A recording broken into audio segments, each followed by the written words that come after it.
Morning. Morning. Go ahead and get started this morning. Culpeper County is fortunate enough to have Reverend Holly this morning to lead us in the invocation. Reverend Holly, if you could come on up.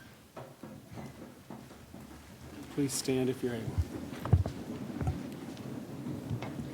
Good morning. Certainly to this County Board of Supervisors, I thank you for allowing me to come and render the first prayer of your meeting this year. Would you pray with me?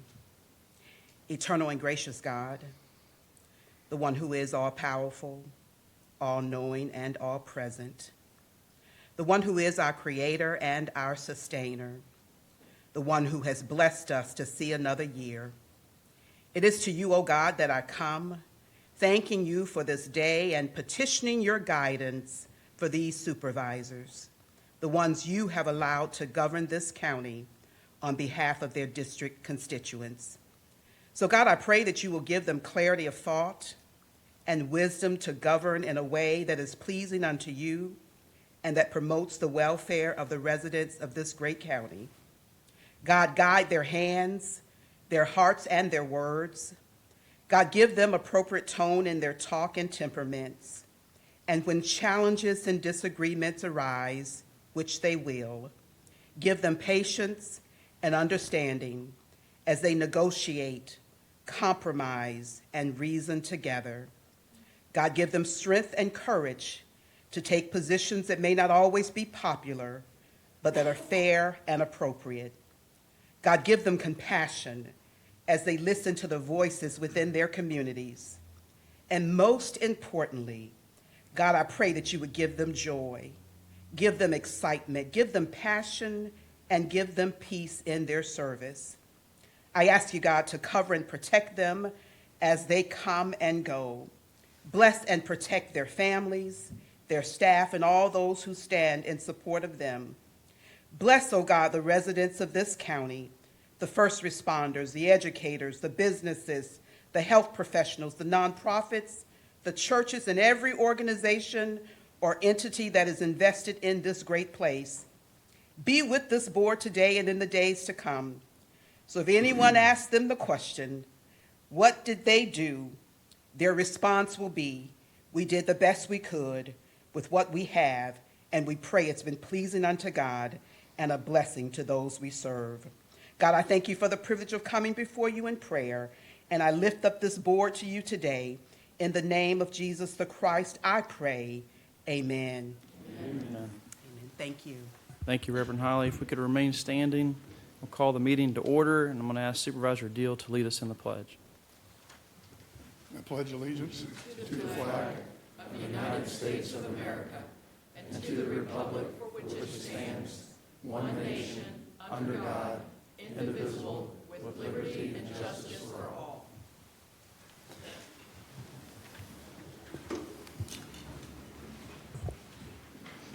Good morning. Happy New Year, 2026. First order of business this morning on the agenda is the election of the chairman. At this point, I will open the floor and call for nominations for chairman of the Board of Supervisors for the calendar year 2026. Mr. McLaren, I'd like to make a nomination for current vice chairman, Mr. Neal. Are there any other nominations? I'd like to nominate Tom Underwood for chairman. Any further nominations?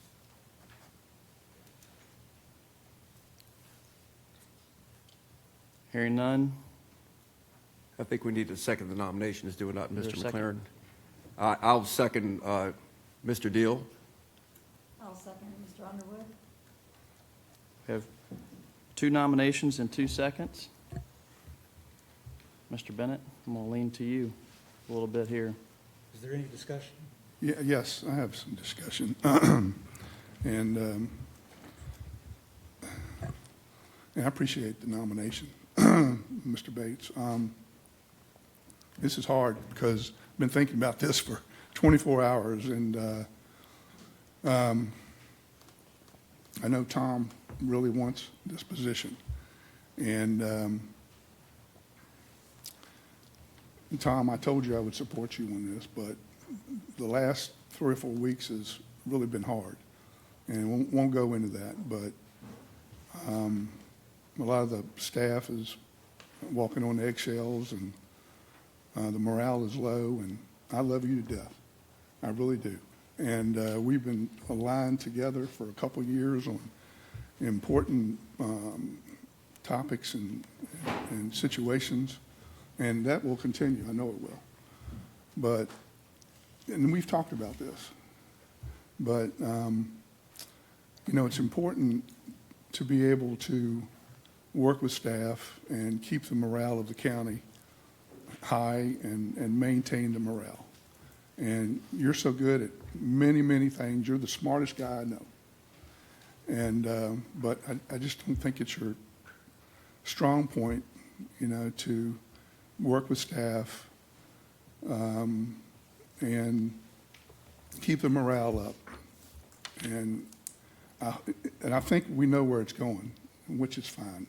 I will support you, but I can't vote for you, if that makes sense. I don't feel right by doing that, because I feel like you need someone that's a player's coach, sort of, to phrase it like that. And it's important for our staff to feel free to be able to operate county business, and there should be very little intervention from us in carrying on the board's wishes. And I just, if you are elected chairman, I just hope that you'll work towards that and try to work that out. Thanks. Is there further discussion?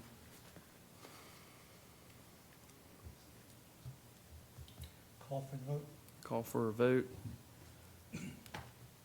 All those, I guess we'll go with the first nomination first. All those in favor of Supervisor Gary Deal to be chairman for 2026.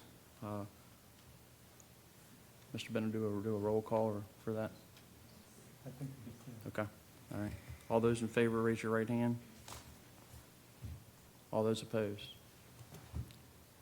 You call opposed for that? I don't know. There you go. Okay. So I guess we're moving forward.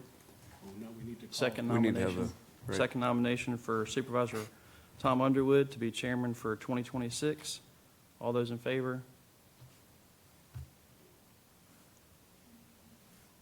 Thank you. Mr. Underwood, Supervisor Underwood, Chairman Underwood, congratulations. Thank you. Appreciate it. The meeting is yours. I appreciate that, and thank you. We'll continue with the meeting. We'll begin with we'll continue with 1.05, election of vice chairman. Are there any nominations for vice chair? Mr. Chairman, I'd like to nominate Gary Deal. Is there a second? Second. Are there any other nominations? Hearing none, we'll close the nominations. Is there any discussion? With no discussion, I'll call for a vote. All those in favor of Gary Deal for vice chair, please signify by saying aye. Aye. Congratulations, Supervisor Deal.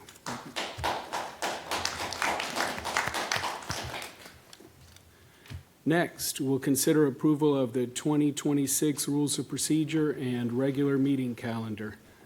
I'll first ask, I guess, County Administrator, are there any proposed changes, or are they pretty much, other than adjusting the days for 2026, what we had last year? Yes, Mr. Chairman, other than adjusting the days, as you see in the 2026 meeting calendar, there are no suggested changes at this point to the rules and procedures. Okay, we'll open the floor for a motion. Mr. Chairman, I'd like to make a motion that the board approves the adopted 2025 rules, that we adopt the 2026 rules of procedure and along with the proposed meetings calendar for 2026. We have a motion. Is there a second? Second. With a motion and a second, all those in favor of adopting the rules of procedure for 2026 and the 2026 meeting calendar, please signify by saying aye. Aye. All right, we have our meeting calendar and our rules of procedure. On to the agenda. We have a preliminary agenda before us. Are there any additions, deletions, or modifications? Mr. Chairman, Yes, Ms. Brown. First, Mr. Chairman, members and staff, and all the citizens here, I want to thank you for the opportunity to serve you on this board, and I look forward to working with all of you. And I will be working to do the best for all of Culpeper in this hands.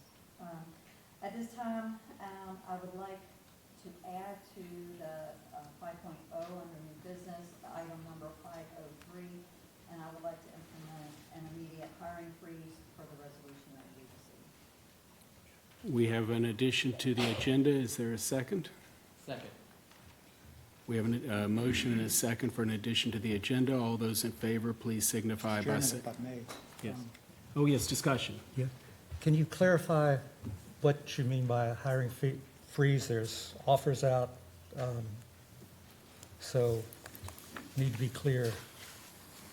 Exactly that, Mr. Bennett, a complete hiring freeze across the county.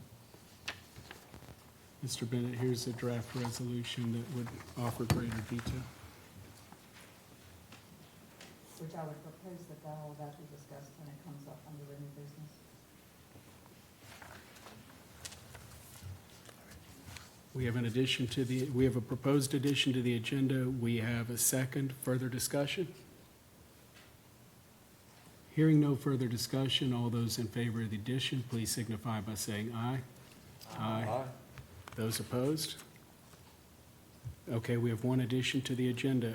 Are there any other additions, modifications? Yes, sir, Mr. Yes, Mr. Chairman, I'd like to make the motion to remove item 5.02 from new business. I just don't think it's in the best interest of the board or Culpeper County to even discuss this. It's a process that was voted on and approved unanimously months ago, one of which you, Mr. Chairman, were a big proponent of it passing, and I just feel like we should just not revisit this and remove it from the agenda. We have a motion to remove 5.02, discussing the potential vote of the elimination of the newly created Deputy County Administrator position from the agenda. Is there a second? We have a motion and a second. All those in favor of elimination of 5.02, please signify by saying aye. Aye. All those opposed, please signify by saying nay. Nay. Nay. Let's do hands just to see where we are. Those in favor of eliminating it, please raise your hand. 3 in favor of eliminating. Those in favor of not eliminating or against the motion, please raise your hand. We have 4 against. The item will remain on the agenda. Are there any other additions, deletions, or modifications to the agenda? Yes. I would like to see, in light of the additions to the current agenda, I would like to see us add a financial snapshot and finance director on the health of the county's finances, so that we can make an educated decision on these items that are coming up. Okay, is there somewhere on the agenda you'd propose to add that? I would prefer that we have that snapshot prior to talking about the new county business. So perhaps that could go, would that be under general county business or old business, would you suggest, Mr. Bennett? It would be new business. New business first? Okay, 5.0, and if okay. you want it ahead of the other item, it could be 5.01B. Okay, if that is 5.01B, so we have a motion to add 5.01B, a financial snapshot of the county. Is there a second? Second. And we have a second for that. Any further discussion? Yes, Mr. Chairman, so just to clarify, so that will be the first item under new business? I believe B would Correct. be second. I believe Parks and Rec. Second, yeah. So we have 5.01. Oh, gotcha. Yes. And so this would be second and in front of 5.02 and 5.03. Well, might not want to put that before the Parks and Rec discussion, and because that's also going to involve the expenditure of county funds. I agree, Mr. Chairman. That may, is there something we can put that on the general county business that is, Well- let's talk about the financial health of the county that, How about this? If the parliamentarian believes that we need to put it under new business, how about we make it 5.01 and move everything down one? So we have 502, 503, and 504. Is that fine with your second then? Yes, sir. So that will be the first That item is- that we discuss yes. in 5.0. Yes, sir. That's fine. Thank you. Okay, so all of those in favor of amending the agenda to add 5.01, discussion of the financial condition prior to other new business, please signify by saying aye. Aye. Aye. Any opposed? The agenda is amended to add 5.01. Mr. No, I just wanted to add one other thing, if I could, Mr. Chairman. Yes, sir. To new business. I'd like to discuss a potential retreat, because I think the board needs to get together and discuss a lot of items in the next several months. We could do it potentially at Lynn Park, where it wouldn't cost the board anything to hold a meeting there, but I think it would be good for the board if we got together and had a retreat, just to have some discussion on certain topics. Okay, would that be fine as 5.05? Yes. Okay, do we have a second to add 5.05, discussion of a retreat? I second. We have a second for that. All in favor of adding 5.05, discussion of a retreat, please signify by saying aye. Aye. Aye. Any opposed? None opposed. Any other additions, deletions, or modifications to the agenda? Hearing none, is there a motion to approve the agenda? Mr. Chairman, I move for approval of the agenda with proposed additions. Is there a second? Second. All those in favor, please signify by saying aye. Aye. All right, we have an agenda before us. First up is the consent agenda. Mr. McLaren, could you lead us through that? Sure. Thank you, Mr. Chairman. Under the consent agenda 2.02, letter A, the board, the minutes from the Board of Supervisors, December 2nd, 2025 a.m. and p.m. Meetings will be presented for approval. That's attached on board docs. Under item B, the board will consider acceptance of 5 donations and a budget amendment for Culpeper Human Services. It's a total of $13,500. All 5 donors have requested the funds be used for administrative costs related to the running of the warming shelter. Item C, approve acceptance of 6 donations for the Sheriff's Office and consider a budget amendment for the funds in total of $13,500. And item D, the board will consider acceptance of a grant of $2,000 and appropriation of the funds received for the Sheriff's Office from Walmart. Is there any discussion or a motion regarding the consent agenda? Motion to approve. Is there a second? Second. We have a motion and a second regarding consent agenda. All those in favor, please signify by saying aye. Aye. Aye. Consent agenda carries unanimously. Next up, general county business. I believe this is county attorney. I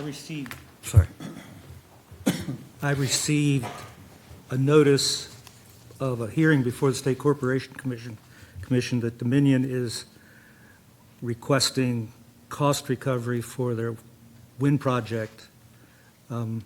They've spent to date approximately $11 million, and most of that's already been adjusted with the rates, but there's certain other adjustments that they want, and I just wanted everyone to be aware of this. It's posted, you can read it. I don't advise the county to enter an appearance in this because the paperwork from all the different jurisdictions we'd need a new room to file all that stuff in. But it can be followed, and if the county wants to take any position, it could do that at a later date. Thank you. Is there any discussion regarding Dominion's potential rate increase?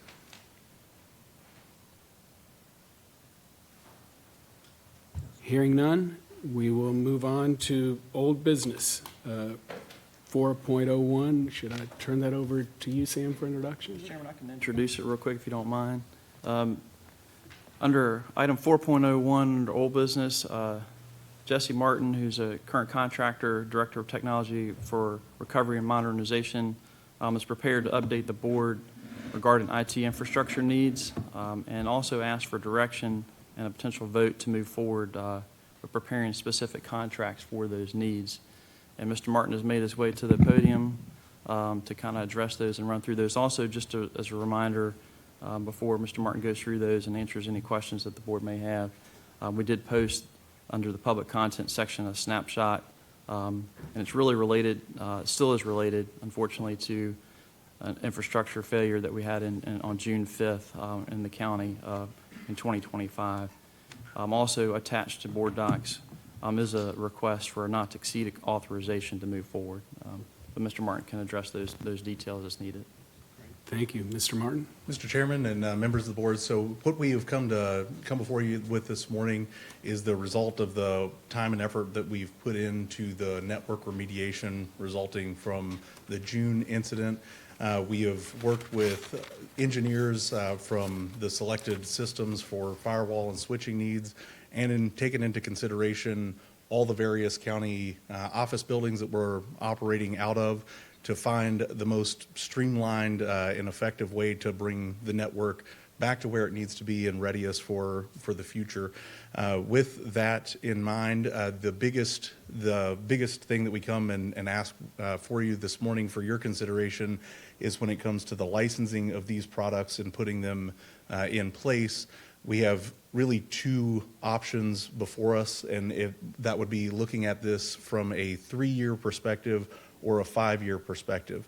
Ultimately, the network and hardware that we're putting in place has a lifespan that will exceed either of those options.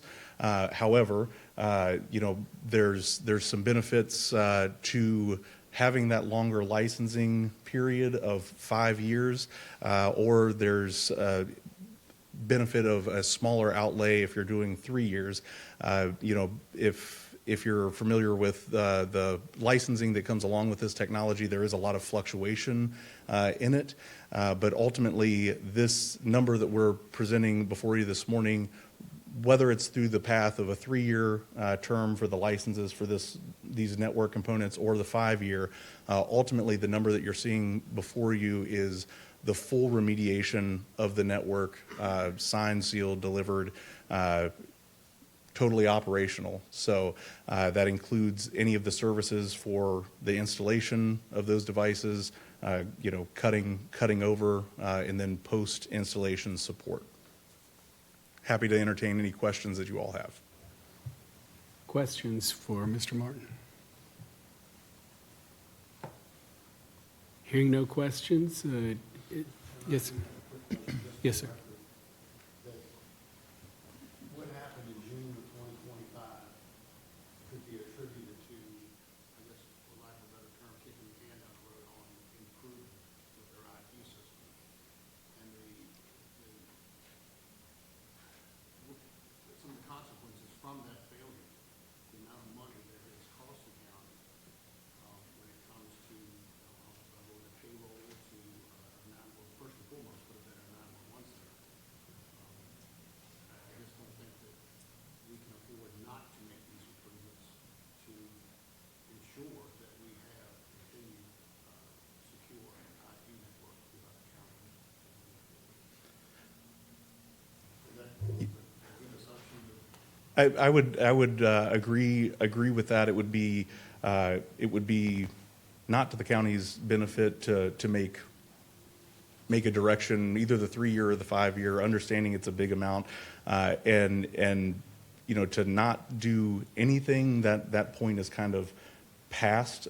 So there's a ton of system stability issues that the team still today works through almost weekly, if not every few days. There are systems that come on and offline and require a significant amount of time and effort to keep them up.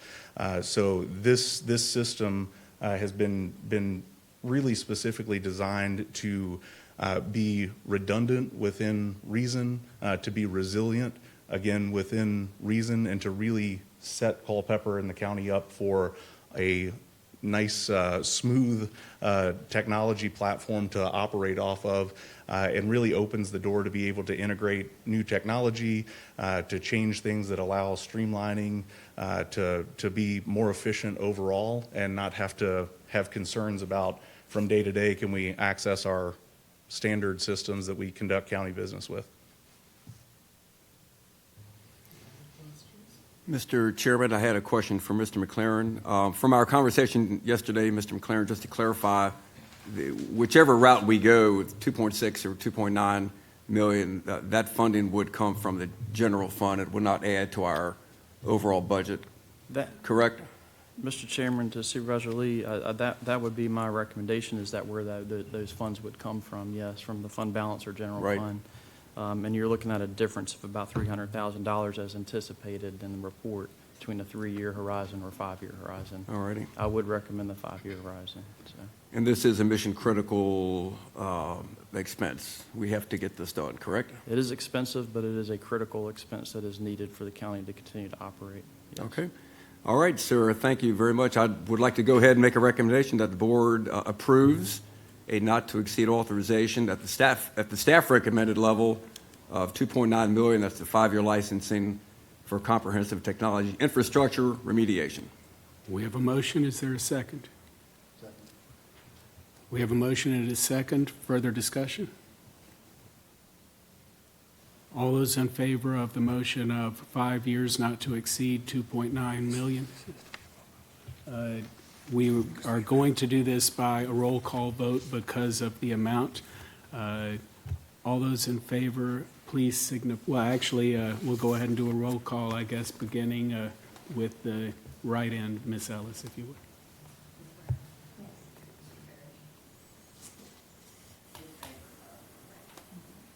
Yes, ma'am. Yes, ma'am. Yes. The vote passes unanimously. Thank you, Mr. Martin. Mr. Chairman, if I could just remind the board and those in the audience too, obviously, I appreciate that direction this morning, but there are contracts that will be involved, and the board will have, full purview of those and approval too, so. Probably some impacts to a budget and Yes, sir. discussion there too. Certainly so. Thank you. Next up, 4.02, staff will request authorization to proceed with a formal RFP process for a unified ERP and HRIS system. Mr. McLaren? Thank you, Mr. Chairman. Mr. Martin can stand strong there for another minute or so, but just to kind of kick this one off, this is on your agenda. This is really part of the modernization efforts that need to happen when it comes to technology for Culpeper County.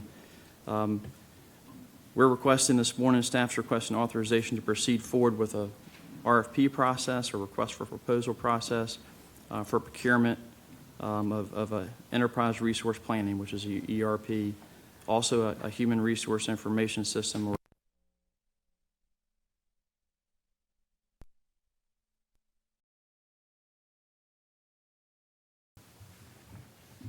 All right, Mr. Martin. So the need to modernize systems. So a significant step also in remediating the network is also bringing the financial and human resource systems up to modern standards, just for a lot of reasons, as it comes to security, as it comes to tracking, as it comes to compliance in a lot of ways. But a really significant factor in this is also, as we have more modern systems, we also have the ability to have more transparency with the information, and most importantly, especially for you all as you're making decisions for the county, also having real-time information and access to that. So this is looking at replacing the existing system that currently handles payroll as well as the county finances. But while doing that, taking the opportunity to unify the systems so that payroll, time and attendance, finance, even down to procurement processes and things like that are all operating out of one unified system. Again, it comes down to a play for efficiency. It comes down to having standardized processes and procedures in place to make sure that county business is conducted in a standardized format, and in a format that works for the needs of Culpeper now and into the future. So what we've asked for today is the approval to move forward with an RFP. There are quite a lot of vendors that can do this, but they tend to be in kind of modular designs. Right now, the focus that the area that we've focused on the most is that finance, payroll, time, and attendance piece, as well as the human resource side of this, because really those being in two different systems doesn't make a lot of sense. You need one to do the other efficiently and to make sure that all the processes are contained. We're requesting your direction to move forward with an RFP, but we are also certainly open to looking at existing cooperative contracts that are in place to accelerate this. Transparently, the most challenging part of this is not necessarily going to be implementation as it typically is. The more challenging part of this is going to be pressuring these vendors to operate on our timeline, operate efficiently, and move this into production. We've had a pretty strong goal of having the finance system up and live, perhaps side by side for the first month in the 2027 fiscal year, so July 1, right, or 2026 fiscal year, starting July 1st. The challenge is that, especially when it comes to the ERP and HRIS systems that work with government organizations, that is not the typical timeline that they're comfortable with. They do very long implementations. I am not a fan of that, and I think we have the people and the skills and resources in place to shrink that and make sure that we're transitioning over to a system that works for the county a lot quicker, a lot more efficiently than that. Thank you, Mr. Martin. Questions? Mr. Martin, I do. Yes, ma'am. If I remember correctly, in one of the meetings last year, and I can't remember which one, when this process was talked about, it was going to be anywhere from a 6 to an 8-month process to get that back. Is that still current? That would be an accelerated timeline. That's accelerated. Yes, their standard implementation, regardless kind of of any company that you go to, is 18 months. We have had some preliminary discussions and looked for ways that we can shorten that down. Part of that, which is a huge cost savings to the county and significantly accelerates the timeline, is that we would do a clean slate installation where we're retaining all of the data that we have in the current system, which is stable. It just doesn't have the features and things that it needs to do business for the county. But using that as a bit of a data repository, that the historical data is housed there, that we could choose to transfer over time at our pace, or that we retain it there until the necessary legal expirations happen and then slowly phase that out. So that accelerates a lot because the data transfer of historical data, especially when we are catching up from a system that was installed, I believe, in 1988, 1989. So the data transfer would be pretty complex because we're jumping several iterations of systems. So by retaining it in our current environment that it's stable on, we can really accelerate that along. But most of these companies, there's a lot of pressure that's going to have to be applied to get them to come off of an 18-month timeline. So if I'm hearing you correctly, if we do the RFP, Yes, we ma'am. will not be implementing by this July. I think it would be challenging. It would really be challenging. The part of the RFP process, if we choose to go this direction, would be putting a requirement that response to this RFP is that you're going to be supportive of our timeline. With that in mind, that actually may exclude some options from us potentially, because people may just say, well, we're not going to do that, so we're not going to respond. Mr. Payne. Could we make your timeline more achievable with a cooperative purchasing agreement as opposed to the current proposal?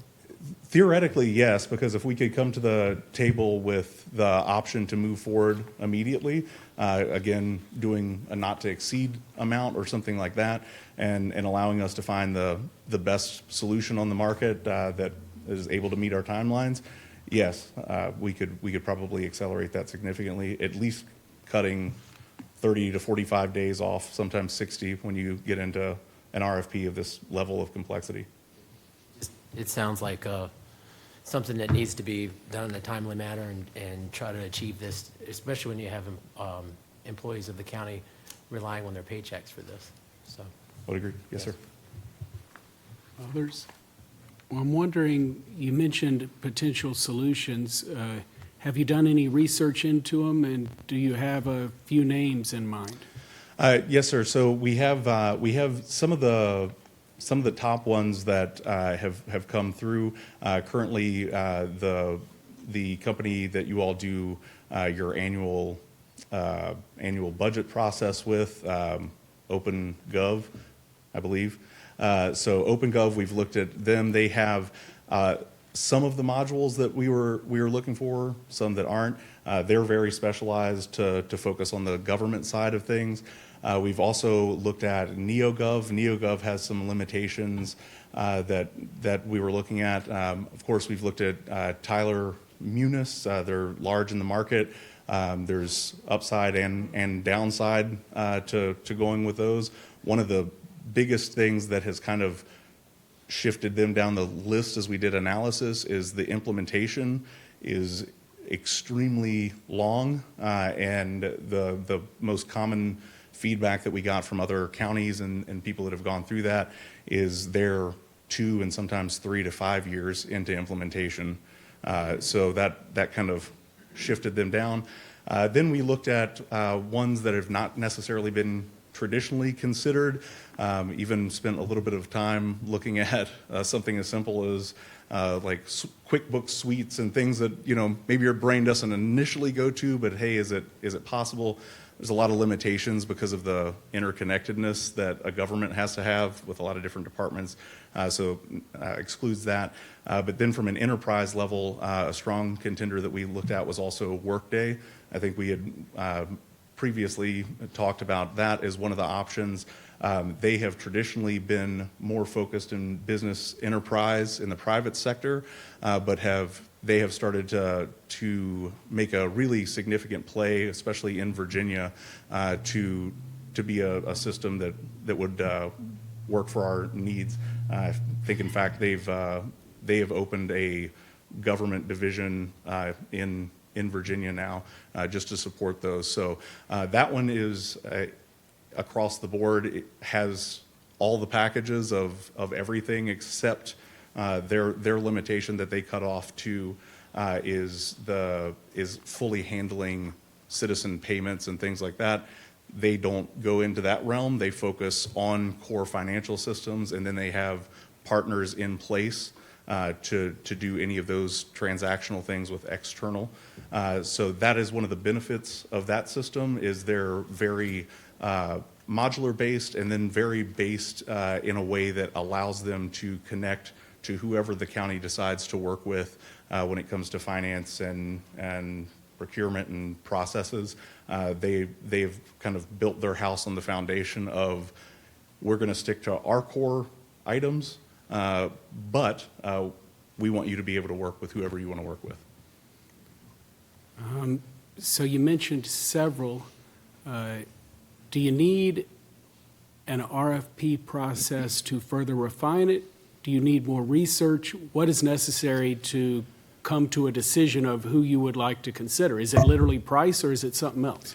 I think that really we're at the space of two things that are really critical. Three. The price, obviously, the implementation by our schedule, getting someone that is, we'll say, wise enough instead of crazy enough to meet our timeline needs. And then the third would be at least having some solutions or options that key staff can look at and see the user experience side of it.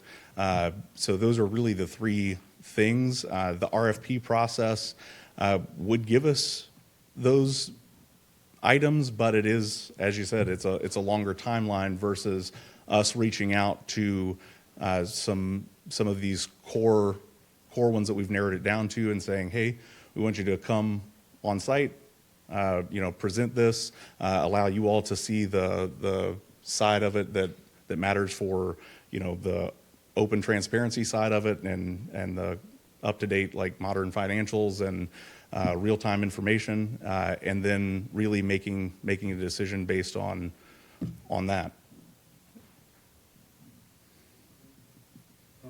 Mr. Chairman, if I could just make a Yes, comment, if you don't Mr. mind. McLaren. Thank you. Just want to make sure that the board's aware. I mean, I think you are. Just want to make sure we have some constitutionals in the room. Obviously, it's going to impact them as well. We have heavy users of financial platform systems that integrate with the county, i.e., especially the treasurer's office and the commissioner of revenue's office. I just wanted to, it's not a quick transition, or it should not be with this, and the mainly is because we have user education that has to happen too. And that end user education has not happened in this county. So you're working with a treasurer, with a commissioner of revenue, with a finance director, and others that are used to a financial platform that they've had for years. We do need to make a change, and I stand behind that. That's why it's on the agenda this morning, Mr. Chairman, but I just wanted to throw that little bit of caution in there from an implementation side and timeline. I don't know if an RFP process or a cooperative agreement process as far as a procurement vehicle would matter as far as that goes, but it's just something I wanted to mention. So. And I will say we've also, in researching this, we've also really figured out the best way to approach this rather than just diving into just the finance side or just logically when you look at how the county plans to utilize this and what the needs are. The most logical implementation of this is actually doing HR enrollment and getting that side spun up, of course, because that plays into time and attendance, which plays into payroll. Payroll then plays into our finance system. So that is the most logical. We have all of that really baked out, so we can be very directive to whoever we select, which is to our benefit. But the direction, is truly up to you all. If you all would like to give us an amount to work with, or RFP will support either. It seems to me that perhaps it would be beneficial to refine the timeline, because we're hearing that from my standpoint, we're hearing that it's important that we get it right. We're also hearing that it's important that we hit July 1st of 26. Based upon basic understanding of Virginia Public Procurement Act and minimum timelines, I don't understand how the two are compatible.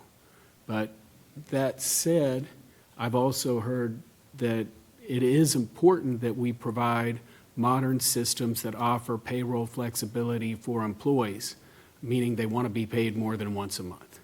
So with that, you mentioned several alternatives, some non-government, some government. Unless you believe that it's possible that we should be considering non-government ones, it may make sense to look at those that actually work with government, because we're taking a pretty big leap, and we maybe need to work with those who are familiar with what we're doing.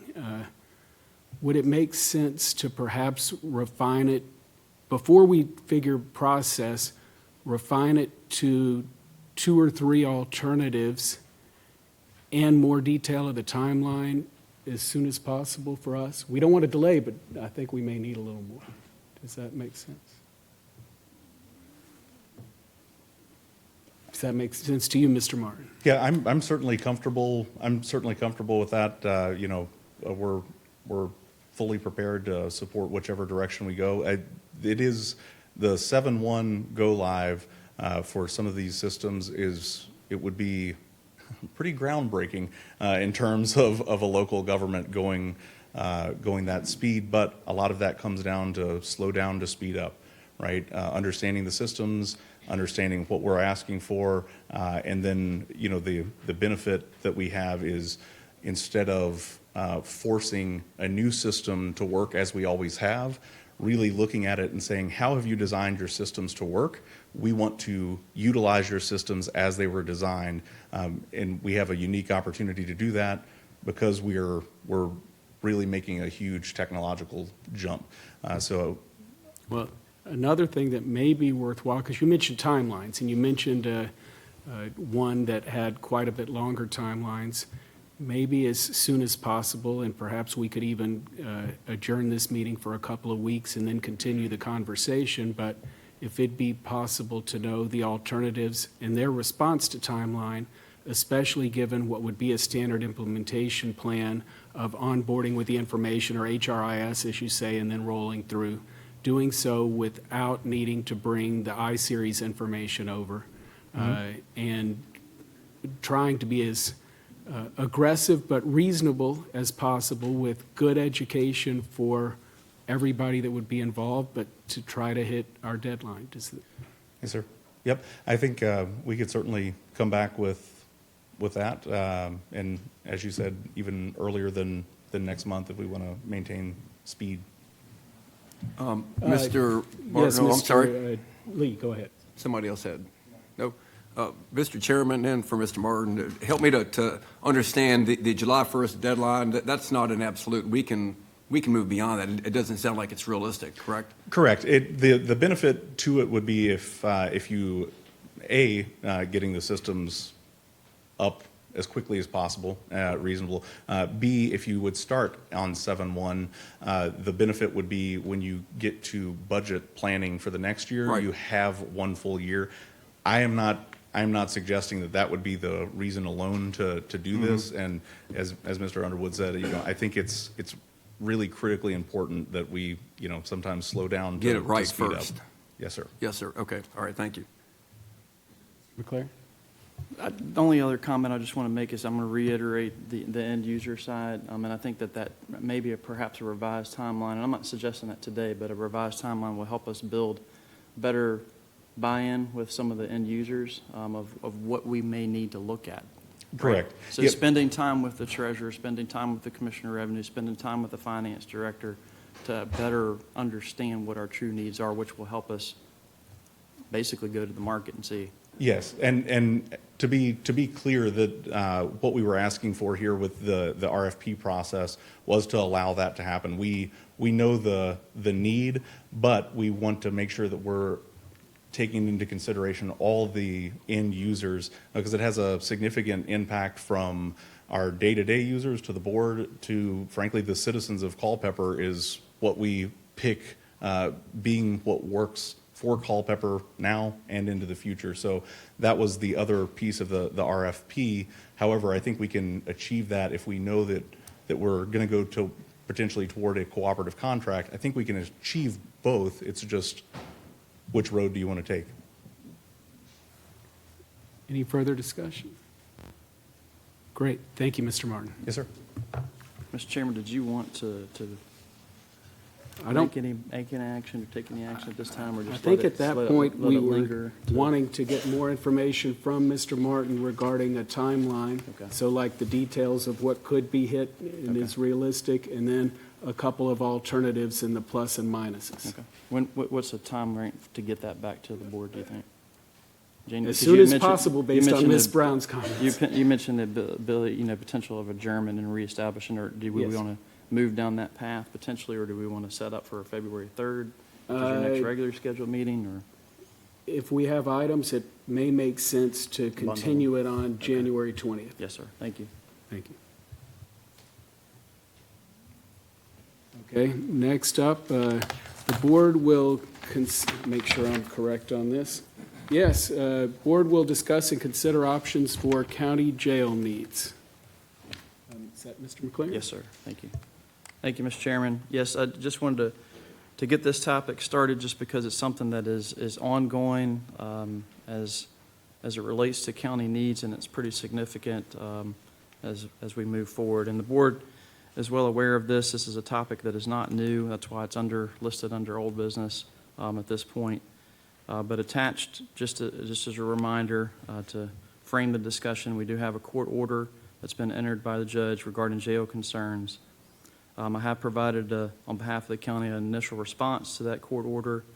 Those have been entertained by the judge. The board also recently authorized staff to pursue a facility condition assessment, or an FCA, and that has been done.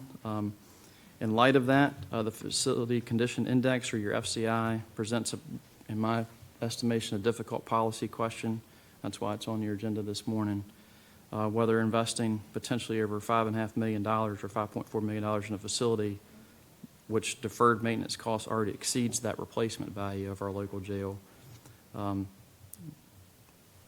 draws pause to me, and that's why it's on the agenda this morning. The board needs to weigh those considerations against the immediate need to address the existing conditions, which we're doing and we have done. For example, we're going through the process of replacing the roof. But those other items are very expensive. Some of the items that are contained in the order from the court are actively being mitigated. Some need a little more planning and forethought and maybe not fully achievable at the current location. I did attach a summary with some potential options for consideration by the Board of Supervisors. At this point in time, staff is asking for further board direction to move forward and to help develop those detailed implementation plans, Mr. Chairman. Discussion among staff, or among the board, sorry.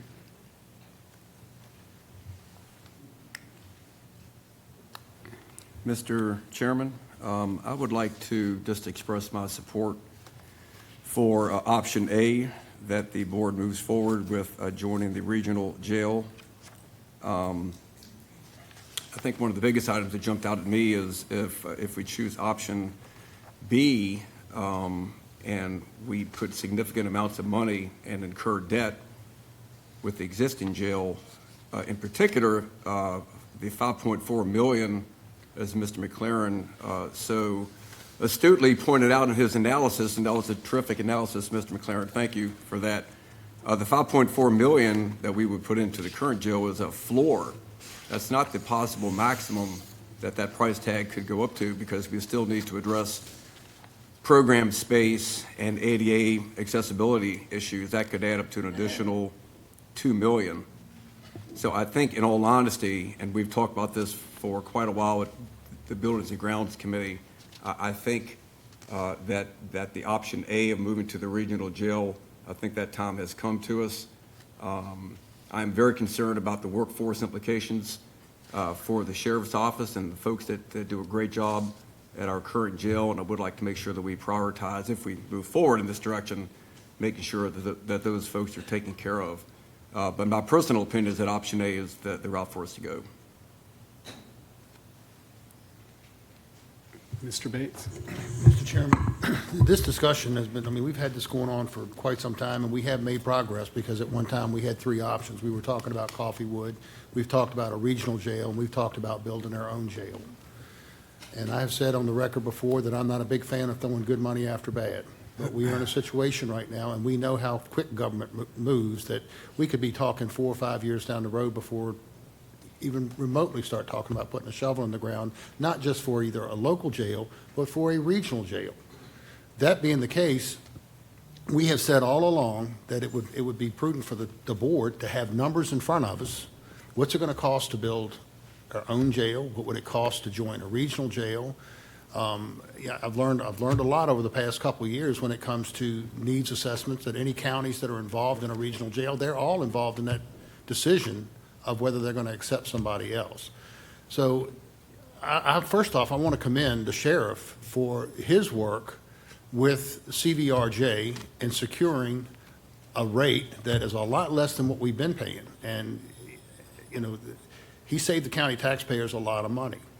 And from my understanding, that agreement will be carried out. It will be extended, depending, if he's reelected as sheriff, that will go on. But that's nothing definitive. And I think at this point, we need to look at something more solid where we've got something in writing.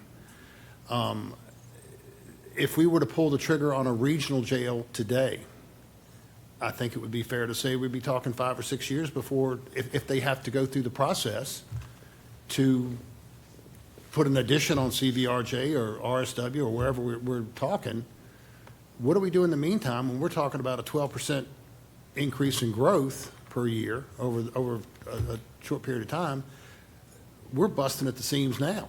And, you know, I remember, you know, 3 or 4 years ago, we were talking somewhere around the $5 million a year in outside jail services.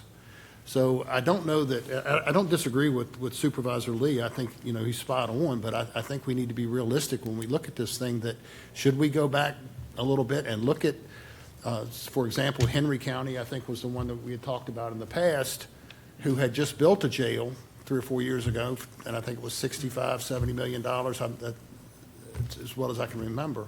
I think it would be wise to have all those numbers, again, sitting in front of us before we pin this down on which way we're going to go. So. Other comments or opinions?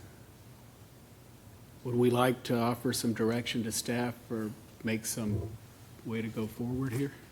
Well, Mr. Chairman, with all due respect to Supervisor Bates, I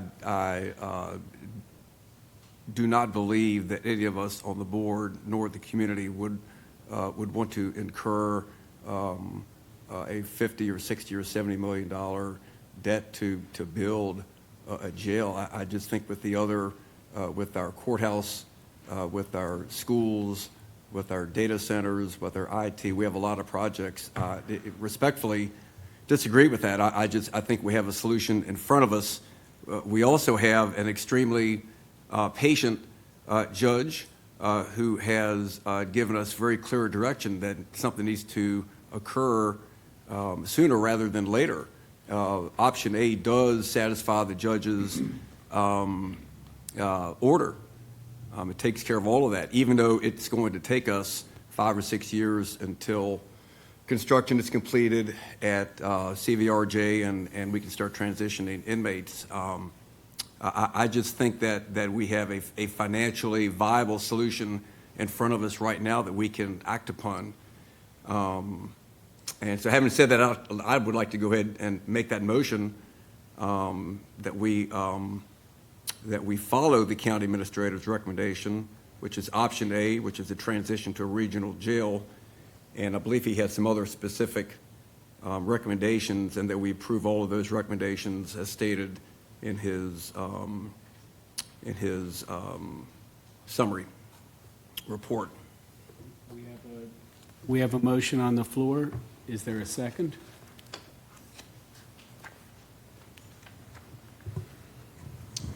I'll second it, Mr. Chairman, and make a comment, if I could. Yes, sir. As far as, and I agree with Supervisor Bates too, but building a jail, which is a large ticket item to me, it can be looked at in the future. If the technology money starts coming in like we think it will be, hopefully, with all the groundbreakings that are going on now with the data centers and Amazon up and running, we can potentially look at that in the future with maybe 4 other complexes coming on in the next 5 years too. And that's why I was always trying to get the board to defer on the school appropriations of $115 million. If we had just waited another year or two, I don't think we'd be in the situation we're in now with having a deficit this year coming up that we got a budget for and find savings on. But for the large ticket items, I agree with Supervisor Lee that we need to defer on those. And I think the regional jail approach right now makes sense to me. Mr. Chairman, just for clarity, that when we talk about this regional jail, it's not a matter of calling up CVRJ and saying, hey, we're going to bring this contract if you'd sign it. From what I understand from, I guess, 7 or 8 years ago, I think the buy-in at that time was $15 to $16 million to buy into a regional jail. And then you are then looking at pro rata share of the maintenance costs, which could very well be upwards of $1 million a year. Now, granted, we are saving money after the initial investment, but keep in mind, after the 30 years that it would take to get to the break-even point, we have nothing to show for it. So I think to be realistic, the 4 to 5 years, with the roof and what dire needs are that have to be done at this current jail, I'm not saying that's not the way to go with the regional approach, but I just thought that it would be more prudent to have numbers with different options, total cost in front of us before we make this decision. But that said, again, we have kicked this can down the road long enough, and something needs to be done, and I'll support the motion. Other discussion? Mr. Chairman, Yes. perhaps Mr. McLaren could clarify the amount for the buy-in to the regional jail and the points that Supervisor Bates brought up. There certainly is a buy-in, Mr. Supervisor Lee, Mr. Chairman, Supervisor Lee, but I am not at this stage ready to announce that number. It very well could be that $15 to $16 million, but that would take further research. Okay, all right, thank you.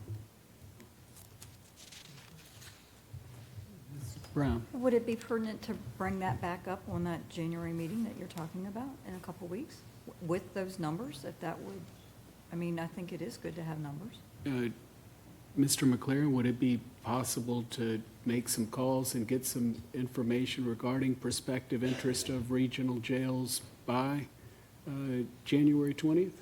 Mr. Chairman, we can certainly place the calls. What information we get back It's is government. going to be from the other side, so I will not promise that, but yeah, we can certainly reach out, so. Mr. From Ba- our oh, point sorry. of view, Mr. Chairman, we don't, as new members, we're not prudent to, other than what we were sitting in the audience hearing. So personally, I agree with Mr. Bates on that I'd like to know what we're committing to before we commit. So here we go. So this is kind of like the dog chasing his tail. So we're back to square one again because this conversation has been going on for the past 3 years. And we're back to the same, when Supervisor Durr was here, we had clearly, we need direction. We hired Mosley Architects. We're going to get this in writing. We're going to come back with this nice, pretty packet. We're going to lay it out here, and this is what it's going to cost to do A. This is what it's going to cost to do B. And I thought we did a great thing when we narrowed our choices from 3 down to 2. And, because, I learned so much about the difference between a prison and a jail. What the DOC requirements are, and it was mind-boggling. So, yes, I think it would be a good idea if we can, we're talking about expediting getting stuff done. If we could get those numbers, I think that's a really wise move because, again, this is 10 years ago that we were talking a $15 to $16 million buy-in. But, again, if there's room in the facilities, and I think CBRJ at this time does have the room, but, again, it's not just that one. It's an effort or decision that has to be made by all the counties that are involved with that regional jail. Not just one county can say, yep, we're going to let Culpeper in here. You stroke us a check for $15 million and we'll start handling your prisoners. That's not how it works. So if this is the way that we're going to go, again, I just don't like buying a pig in a poke. I'd rather have the numbers out here and see what we're dealing with. So. Along those lines, Mr. Bates mentions Mosley, and I believe they did do a study, high-level cost of if we were to do a jail. They had done, as Mr. McLaren said, they had done the assessment Right. on what it was going to take, and those numbers, I'm not really sold on the numbers that they're coming back with on redoing that jail. We had talked about the existing jail, that we were going to use it for a holding facility if we put the courthouse there. Now there's discussions about a referendum. I've heard rumblings that it's going to be a referendum, that we're going to move the courthouse out of the town. That being the case, the jail wouldn't serve the courthouse. So there's just so many, we've got to make some decisions here. We've got to quit guessing and get numbers and make a decision and move forward. And because, again, the jail population is not going down by any stretch of the imagination.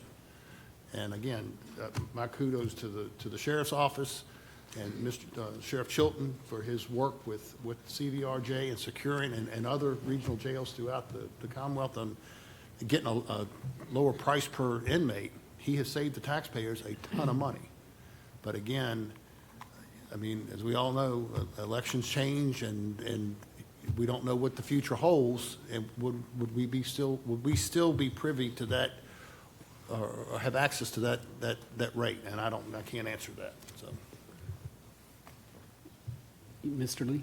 Supervisor Bates, just to clarify, so what numbers are you looking for with regards to the jail?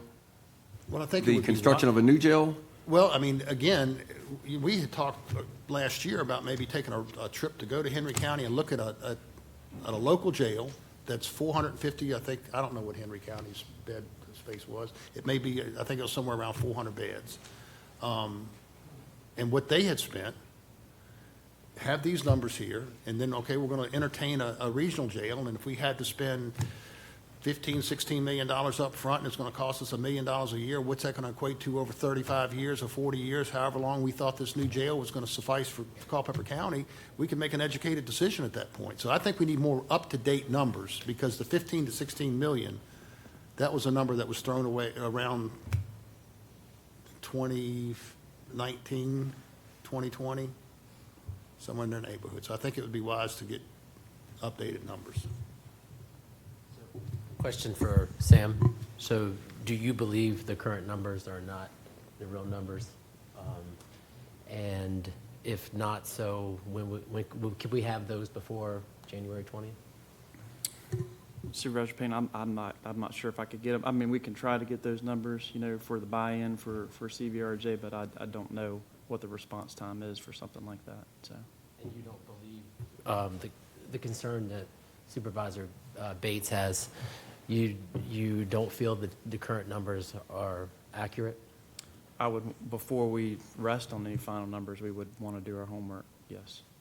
Got you, because it's just, it's just a familiar theme. We have failing infrastructure and timelines that need to move really quickly. So what would be, not to put you on the spot, but what would be a realistic timeline to have these numbers so we can make this decision, because this is really critical? Mr. Chairman and Supervisor Payne, I can't provide that timeline, and that's why I provided the recommendation that was in board docs for, and the other thing too that's challenging, and has been challenging, and I appreciate the board's hard work on this issue for the community. It is significant. The narrowing down certainly helped, to eliminate one of our potential options, but it's very difficult for staff, and that's part of the reason why I put this on the agenda this morning. It's very difficult for staff to continue to work without knowing where the direction is. So that's what I'm seeking to achieve this morning. I want to support the board in providing the information that's needed, right, to make those decisions in that direction.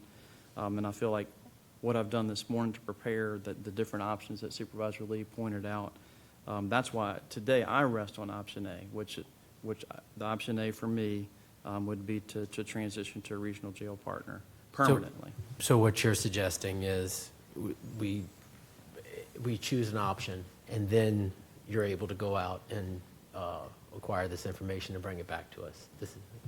It's one way to do it. It just limits. You want to start the process. Because there's further homework, Mr. Chairman, to Supervisor Payne. There's further homework that needs to be done with whatever option, right?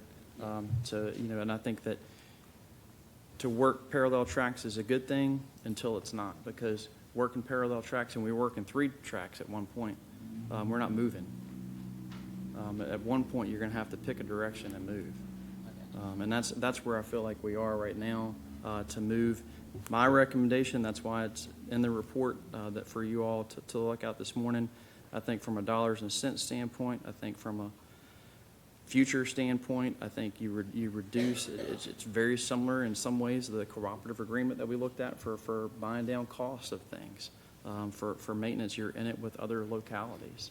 I don't want to discount the sheriff's position. He has a very important job and has a significant role in all of this, and he has stated his case and concerns as well. And I don't want to minimize those at all, but from a dollars and cents standpoint, for moving forward for Culpeper, I recommend that we move forward to a regional jail solution. So, Well, with that being said, I would support the motion. I believe it's time. We have to make a decision. We have to support Sam and staff in option A and give them the ability to pursue this. Okay, we have a motion on the floor from Supervisor Lee for option A, a regional jail, a second from Supervisor Deal. Are there any further comments? Mr. Bennett? One thing I think it's important not to overlook, if the project cost were $60 million and the buy-in is $20 million over here for the regional jail, so the difference of $40 million, the county would save about $1.6 million a year in interest costs. Thank you, Mr. Bennett. We'll go ahead and ask for a vote then. All those in favor of the motion on the floor of option A, please signify by saying aye. Aye. Those opposed? The option passes unanimously. Mr. McLaren, if you could pursue a regional jail, and if we have something by January 20th, great. If not, whenever we do, would be great too. Yes, Mr. Chairman, thank you for that direction. I appreciate that. Thank you. Okay, if that one was fun, we're on to the next. The board will discuss and consider options regarding the ongoing courthouse planning study. Mr. McClare. Mr. Chairman, I'll try to keep this item brief. This is, again, another old business item that is carried on for a long time. Basically, what I've provided the board this morning is just a memo. It's not a detailed report or as a detailed report that you saw with the jail, and staff is not asking for any specific direction other than to remind the board that we have a significant issue with the courthouse too. We have court orders that have been coming in and out for security issues, for cleaning issues, for different things, and we're working with an older facility. Does not meet Virginia Courthouse facility guidelines for security and space. We did a space needs analysis last year that Mosley successfully completed on behalf of the county. We have a shortfall space of 47,000 square feet according to those guidelines. It's rather significant and is part of the problem on the day-to-day of the security issues that we face. We have a projected shortfall space of 68,000 square feet by just 2045. And as I much say, that's not that far down the future at this point.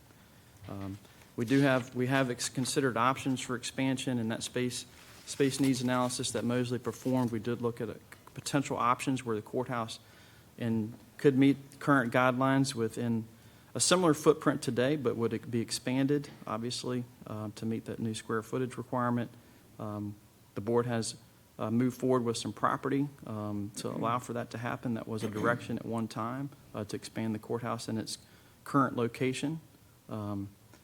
We've also had the jail piece that we recently discussed. That does open up some space potentially if we move forward with the regional jail solution as we just talked about.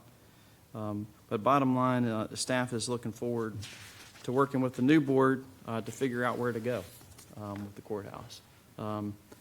The judge and staff are doing a great job. Judges and staff are doing a great job. The sheriff's office is doing a great job daily to provide a secure place for the public that is needed.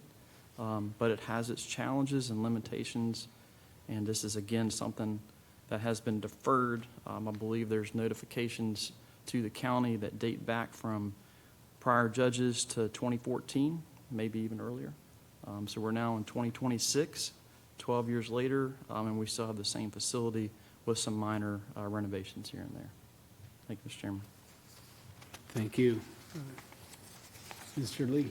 Yes, Mr. Chairman, I would just like to recommend that we bring the courthouse item back up on the agenda for the Buildings and Grounds Committee, and that would definitely afford our new supervisors time to get more information with regards to what we've looked at, where we are, and I just think right now they need time to see where we are with the courthouse needs and options presented by Mosley. So that would be my recommendation, is just to put it on the agenda for Buildings and Grounds as soon as the next time that we meet. Okay, Mr. Lee is chairman of Buildings and Grounds and will be continuing in that role. That's his familiarity with the discussion. Is that the consensus of the board, or do we wish to have further discussion here? Buildings and Grounds it will be. Terrific, thank you. Thank you.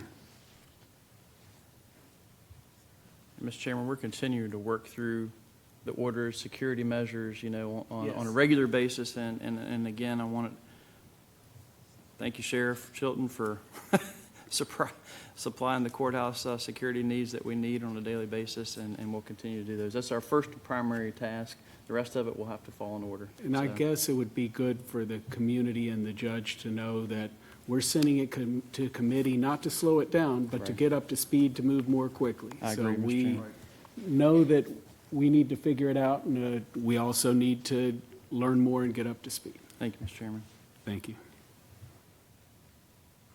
Next up, we're on to new business. First, we're going to have financial update from Ms. Lamb, if she's prepared. This is impromptu, Ms. Lamb, so appreciate what you can do.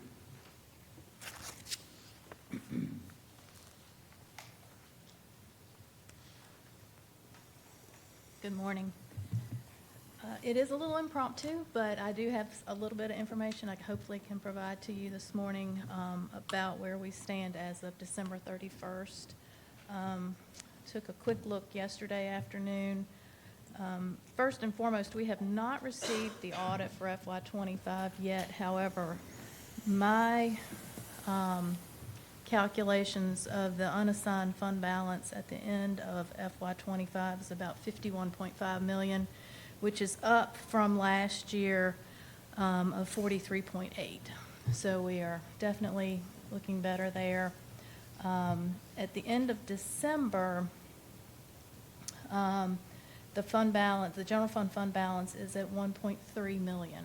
Now, please remember, you've got 6 more months to go for payments to get to the end of June. 130. Yeah, 103 million, not 1.3, right? Yeah, I'm sorry, 103 million. Okay, great. As opposed to last December was 54.7 million. So up significantly. In looking at the revenues, the real estate taxes or the real property taxes, all but 5.5% have been collected through December. All but 5.31% of the personal property taxes have been collected. And in looking at last year, from January to June, we will definitely hit the mark on the personal property and probably exceed that. I'm not 100% sure where we'll fall with real estate because with the reassessment, there was a little bit of a change in land use from the prior year to this year. But we should be close to that, hitting our mark on the real estate taxes at the end of June. We're dead on with our sales tax collections we still have, well, actually a little bit over on sales tax collections. So we still have about 47% left to go to hit our mark there. Most of the revenues were pretty much at the 50% mark or a little bit over where we should be for 6 months. On the expenditure side, most of the departments are at 50% or higher in unspent funds. There are a few departments that are a little under the 50% mark. But overall, I feel like just where the fund balance is at the end of December for this year versus last year, we're in good shape.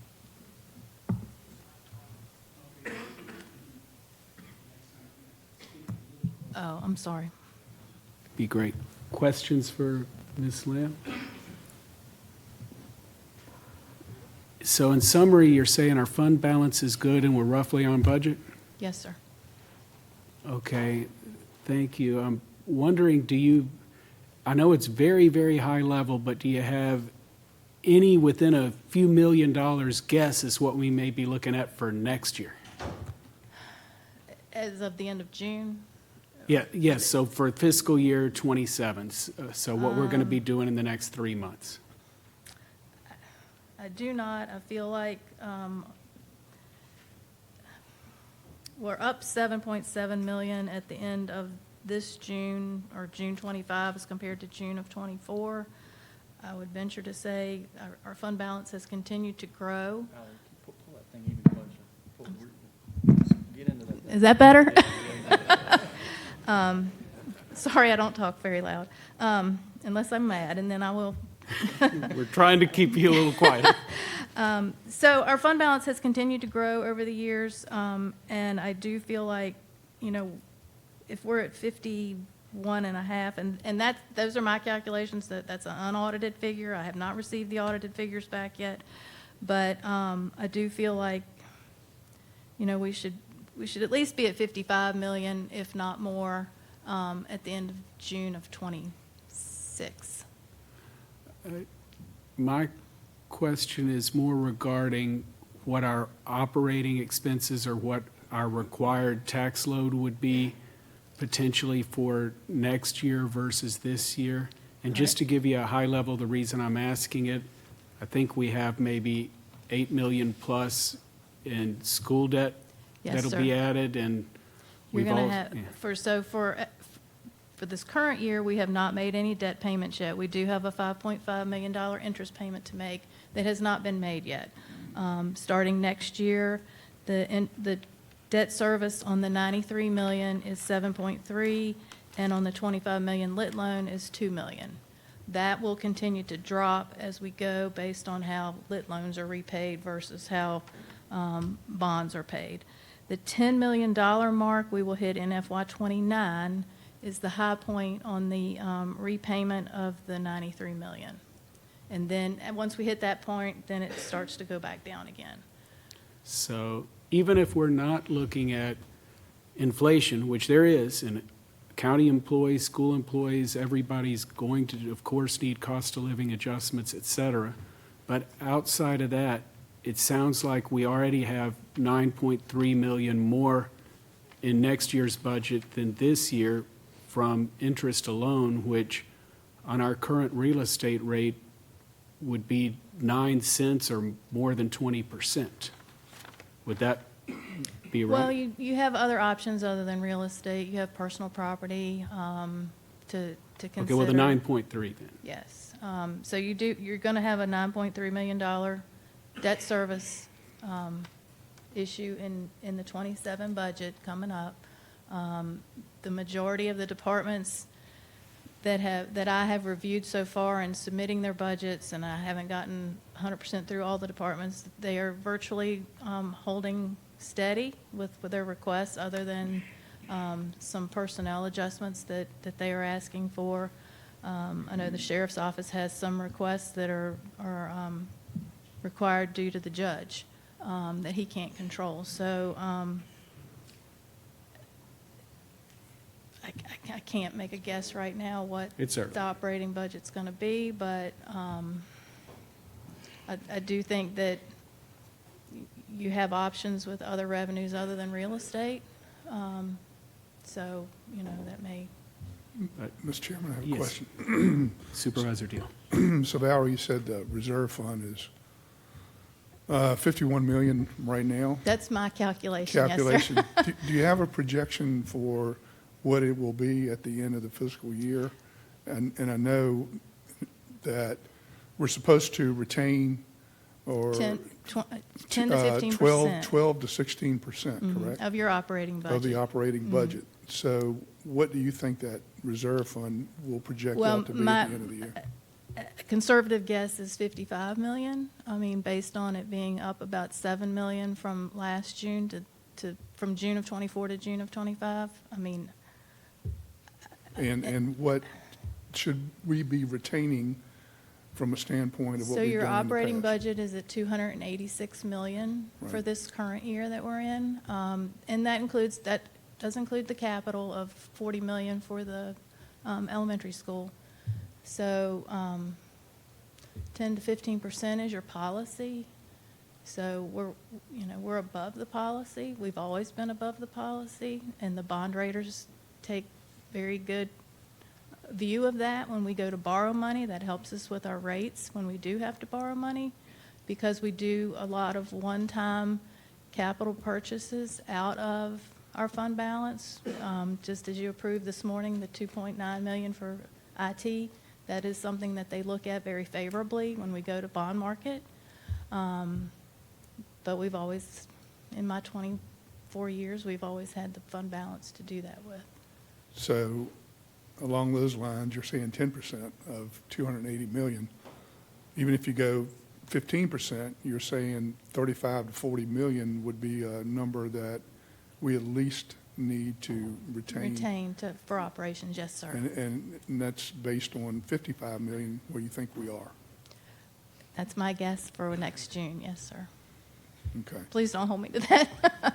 So we have 20 million there that if we choose to use, and to some degree, that we have the ability to do that.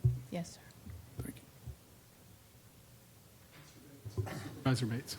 Mr. Chairman, I'd just like to add to that. First off, thank you for the short notice you had on that. And that is a very good forecast that you've given us. And I understand that it's It's not 100% It's not written in complete. stone, I understand It's not that, but 100% I complete, appreciate but- your effort to get us where we are.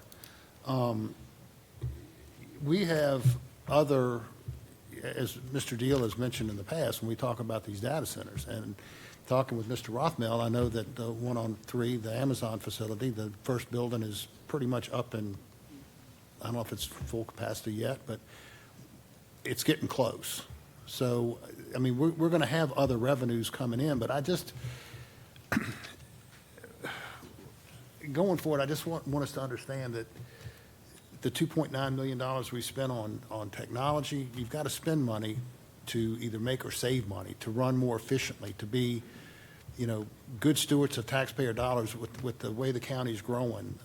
I think it's a good investment, but I don't know that we're in dire straits that some people have put out that, the kind of the sky's falling mentality that, I'm glad, I appreciate this because it kind of puts to rest that we are not in dire straits. And, this county has always done a great job. Previous supervisors has done a great job on being good stewards and, making sure that our fund balance is at or above where, we should be. So, again, thank you for that. Other questions of Valerie or other comments? Valerie, I just want to make sure that I'm understanding you correctly. On the bond rate, when you're looking at, if we have 20 million roughly, you're saying in a reserve that we can use, you're concerned that if we use it for general operations, that lowers our rating? Is No, that ma'am, correct? that's not what I'm Okay. saying. What I'm saying is the bond raters, when we go to borrow money, the bond raters look very favorably upon the fact that this board has historically used the excess over and above the required 10 to 15% for one-time capital purchases. The bond raters look very favorably at that, so that you're not borrowing and putting yourself in debt for every capital project that comes along. For operations, yes, the revenues that come in should support your operating costs. And there have been times in the past when we've had to pull money out of the fund balance for operations. Back during '08, when times were rough, we've done that on occasion, or the board has made that decision to do that on occasion, but that's not a practice you want to go down doing every year. But the one-time capital things, the bond raters look at very favorably. Okay, that's what I was trying to make sure that. Yes, ma'am. General operating is a no-no, capital improvements, yes. Yes, ma'am. And when you say not practical to go below that, you're saying go below the 15%? Yes, sir. Thank you. So would it be reasonable to figure that operating expenses are going to be up by more than 10 million next year versus this year? By adding in $9.3 million of debt service, yes, sir. So, But that 286 million includes capital. So when the 40 million comes out, that was, and I have not seen the capital request yet for this Correct. year. I don't know, what they're going to look like. Hopefully, there aren't going to be significant ones with people knowing that the board has borrowed quite a bit of money for the schools. But Only- operationally, yes, the I would prefer to focus on the operational side. What I would say to the capital side is our prior two discussions were courthouse and jail. I don't know where we're going to go, but there's certainly been discussion in this meeting about capital. In terms of when I look at financial statements, I tend to look at operational components different than the capital components because one impacts a balance sheet more, the other the income statement. And if operational expenses are going to be up more than $10 million, and if we wish to have the revenue match that, which you said is what bond raters like, that would mean that we would need more than $10 million in taxes. Now, we could, if this were an exceptional year, do what we did in 2008. I was here, I remember it. We could say we have big problems and we need to adjust, but as you mentioned, long-term, you don't want to do it. You want to have you want to have your revenue equal your expense. Correct. And so if we're saying revenue, our expense is going to go up by more than 10 million on pure operation, not talking capital, that would mean more than 10 million in taxes needed. Unless you are doing the one-time or hopefully infrequent pull from general fund. Is that? well, there are other local revenues besides real estate that support. I just said tax. I can't say that it would be 100%, that whole 10 million is going to fall on the real estate tax because you are going to have other revenues. Right, and I'm trying to I'm not saying, so at this point I mentioned revenue and so tax, not real estate tax. We got all sorts of taxes. We got, but somewhere, if it didn't come in from grants, and we do a great job on grants, but if it didn't come in from grants, it's Well- typically coming from the taxpayer. There are user fees built into the budget that offset, your Parks and Yes. Rec budget is offset by user fees. Water and sewer is offset some by user fees, landfill. So you do have some user fees built into the budget. So not 100% of it is what I consider tax. Right. The constitutional offices are offset by comp board funding that helps support those budgets, not 100% of course, but so there are other revenues besides tax that would help fund the budget. Just a quick question. Just to be clear, when we say there's other sources besides real estate and it may not be a tax, but the taxpayer, whether it's a user fee or a tax, we're going to be asking more of the taxpayer to make up this close to $10 million in shortfall. I just want to be clear on that because I feel like we're dancing around this a little bit. Taxpayer has to pay it, right? Well, I mean, when the school board came and requested funding, everyone knew that, taxes, somehow this, It's got to come from somewhere. so the funding to pay the debt has to come from somewhere, yes, sir. Okay, thank you. So basically, instead of saying taxes, why don't we just say it comes from our citizens? Because that's where it's coming from. In some way, shape, or form, yes, ma'am. Okay. It's either state or federal to a degree or local. Discussion?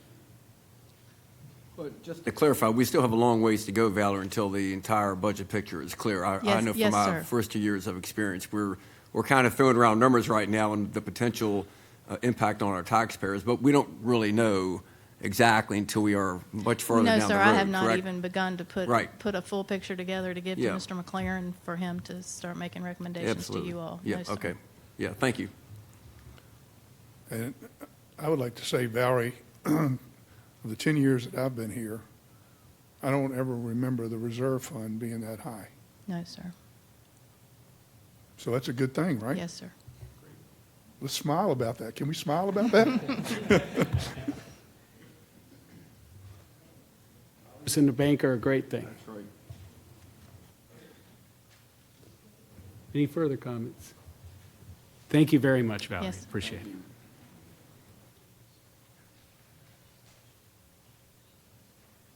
All right, we're on to 5.01, Parks and Rec Department seeking board approval to award a contract with Long Fence for the replacement of fencing at the sports complex to the existing baseball and softball fields. Mr. McLaren?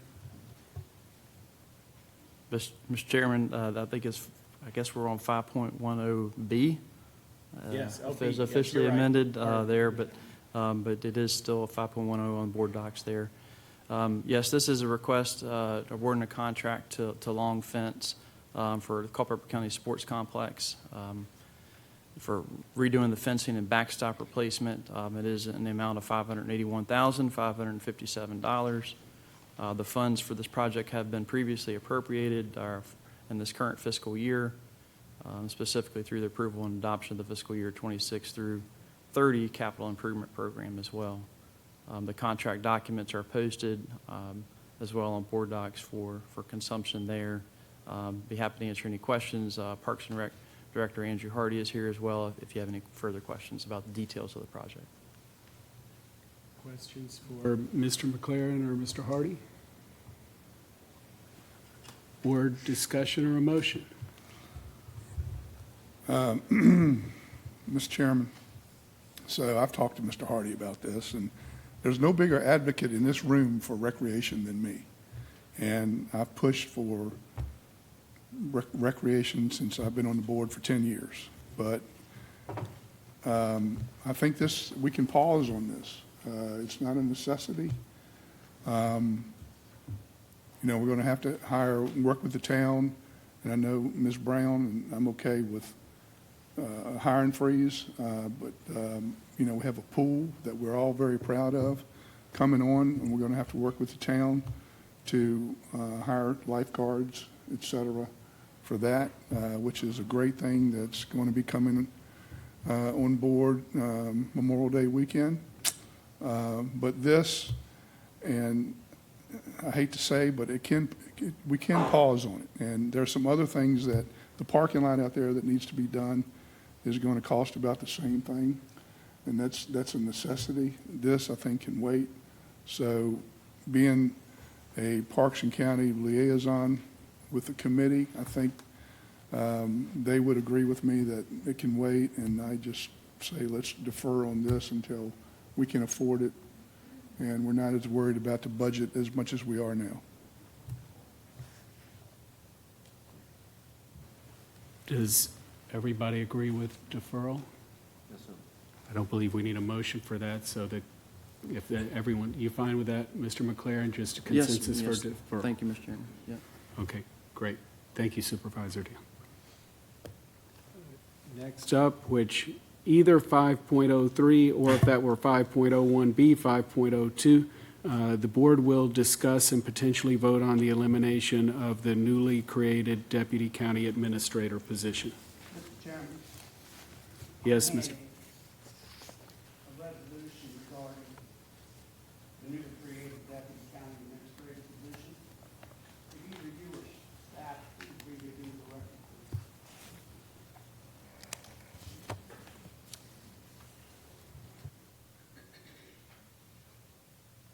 Mr. Bennett passed on taking a copy, so I'm going to read it into the record, I guess. That's a good way to go, Mr. Bennett, I guess. But with that, resolution to eliminate the position of Deputy County Administrator, whereas pursuant to Virginia Code 15.2-406, the Board of Supervisors is authorized to appoint a county administrator and oversee administration of county affairs. And whereas, under the general powers granted to the board by Title 15.2 of the Code of Virginia, including but not limited to 15.2-406 and 15.2-407, the board possesses the authority to create, modify, and eliminate administrative positions as necessary for the efficient and fiscally responsible operation of county government. Whereas, at its October 7th, 2025 meeting, the board approved the creation of a deputy county administrator position based upon the recommendation from the Personnel Committee. And whereas in December 2025, the county administrator announced the selection of a candidate for the deputy county administrator position with an anticipated start date in mid-January 26. And whereas the board recognizes the importance of maintaining fiscal responsibility and prudent stewardship of public resources amid ongoing budgetary considerations. Whereas the board has determined that eliminating the deputy county administrator position prior to the commencement of any employment in that role will promote operational efficiencies and align with the county's long-term financial objectives. Now, therefore, it be resolved by the Culpeper County Board of Supervisors that the position of Deputy County Administrator is hereby eliminated, effective immediately upon adoption of the resolution at the Board's January 6, 2026 meeting, and further that any pending offers of employment or recruitment efforts for this position are rescinded, with no further actions to fill the position unless otherwise directed by future action of the Board. Mr. Chairman, I hereby. You make a motion for that, you said? Yes. Okay, Mr. Farish has made a motion that we adopt that resolution. Is there a second?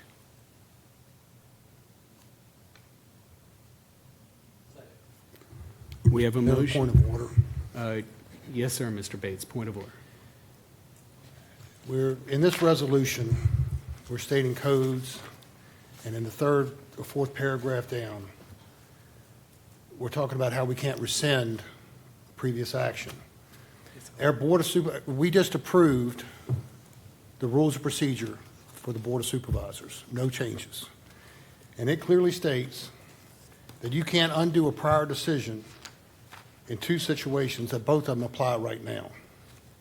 One, we gave Mr. McLaren, as a board, the authority to carry out the direction of the board in October when it was a unanimous vote, including yourself, Mr. Underwood, to implement this position and to proceed forward with hiring to fill it. Rule 4-5 L2 states you can't undo a decision when somebody has already relied on it and put things back, and you can't put things back the way they were. The applicant, Mr. Deal, quit his job because the board gave him his word. We gave him their word that we were going to have this position. The sheriff, since then, has already filled those positions where Mr. Deal was. Secondly, 4-5 L3 says you can't undo a decision when personnel action has already happened. We sent Captain Deal an offer letter on December 12th. He signed it. He gave notice to his employer. That's a personnel action, and it's done. So if we're going to, the motion says that we're, essentially we're going to break the rules. They don't apply. That we'll change them as we see fit, and I'm not in agreement with that. And I would like to, based off of your decision on this point of order, I'd like to have the county attorney opine on that. What is your, could you clarify? To clarify that the Personnel Committee sent it to the board voted on it. It was a unanimous vote to start this position, and we have hired someone to fill that position. So my question is, what has changed since October to where you have changed your view on it? I mean, where to come up with this? I mean, this board, me, the that's new not members a- have not set in on any of these actions. I mean, is this something that was done outside of the boardroom that the three sitting members weren't aware of? Well, to me, the reason I'm going to address it is asking me why I changed my opinion. I'm not sure that's a point of order. And I'm happy to address it unless the attorney believes why I changed my opinion is a point of order. It's not. Okay, so in terms of, one, we haven't voted yet. So there is a resolution on, and I would, if we're discussing this as a part of a motion and a second, which we have, I'll gladly, normally I would prefer the other board members speak as chair, but I'll go ahead and answer since you've asked. Mr. Deal, I'm sorry, I want to. Yeah, I'll speak on it, Mr. Chairman. And for me, it's just about reality. I mean, I don't know Mr. Deal other than to say hello. He's not a relative of mine, or I don't even know the gentleman. But, we passed the board, like Mr. Bates said, we passed the position. We all voted for it. We approved it. He accepted the position. It was on the front page of the paper. I mean, I don't even think we should be discussing this, to be honest, in my opinion. But it makes no sense to me. We're a small community. We shouldn't do business like this. The budget is what it is. We can find money somewhere else. We just had a very favorable presentation, I think, from Valerie on that. We've always streamlined government here, whether it be employees.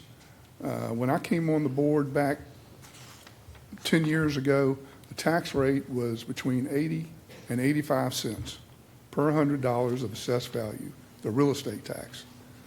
Now it's 43 cents. And not only is it 43 cents, but we've built a vocational education school. We've built a field house. We're getting ready to open a pool.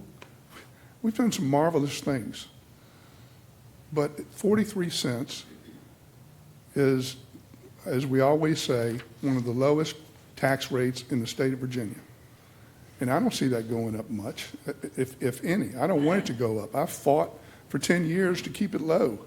I'm probably the biggest advocate, and I think Supervisor Underwood would agree with that, to keep the taxes low. Between that and recreation and economic development, that's what I ran on.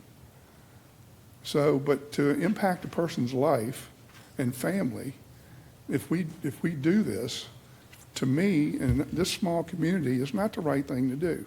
We need the position. Sam is overworked. He has nobody that can go to the different departments and really dig into the weeds of what's going on in those departments, and that's necessary right now, as we see by what happened with the IT department. So I just hope we do the right thing. I don't think eliminating position and negatively impacting the gentleman that has been awarded the position is the right thing to do in Culpeper. Thank you. Mr. Bates. Mr. Chair, I would ask that you rule, is this motion out of order that would, based off of the current rules of procedure? Is the resolution out of order in your opinion? I need to clarify some matters, if I may, Mr. Yes. Chairman. This Supervisor Bates, I think you're talking about section 2 of subsection L. So you're saying that the action of the board was relied on by a third party and changed their position, and that can't be undone. But what are the facts supporting that? That the board is attempting to do away with this position, that in our rules of procedure, 4-5L clearly states that the original action by the board, let me read the whole thing. Notwithstanding Rule 4-5E above, a motion to rescind or to amend a prior action adopting something with continuing effect by the board may be made by any member of the board at a subsequent meeting upon proper notice having been given. There is no time limit for making such a motion. However, such motions are improper if, 1, the original action by the board was subject to a motion for reconsideration, 2, the action or inaction of third parties in reliance on the original board's action is impossible to undo, which it is. Mr. Deal has resigned from his job with the sheriff's office. Yeah, that's the point that I'm asking you to address. What's the factual basis that there's something that's happened that can't be undone? He's resigned his job at the sheriff's office. He's accepted the offer that the county presented to him, and he's transferred his personal time over to the county.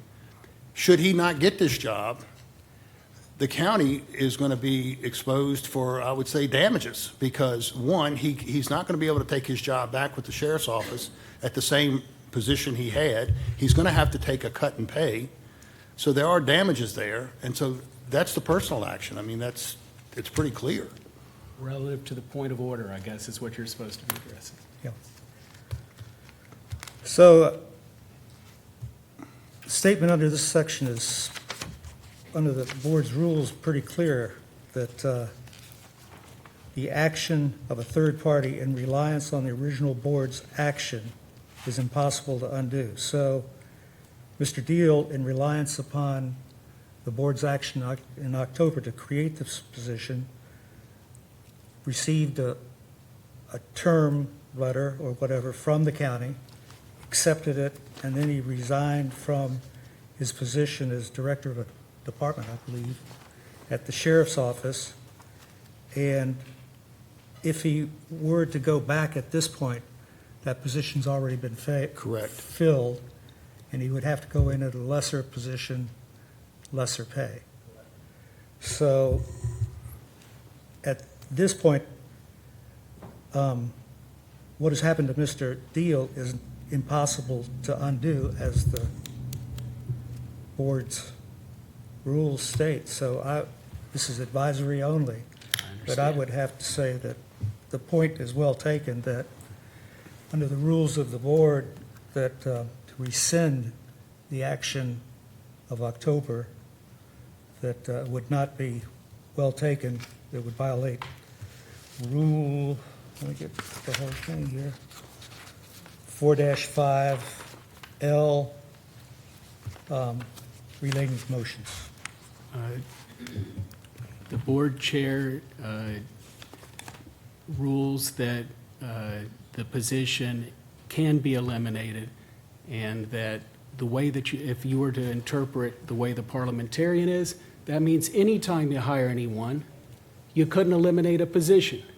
Yet state code says that positions can be eliminated or added by this board.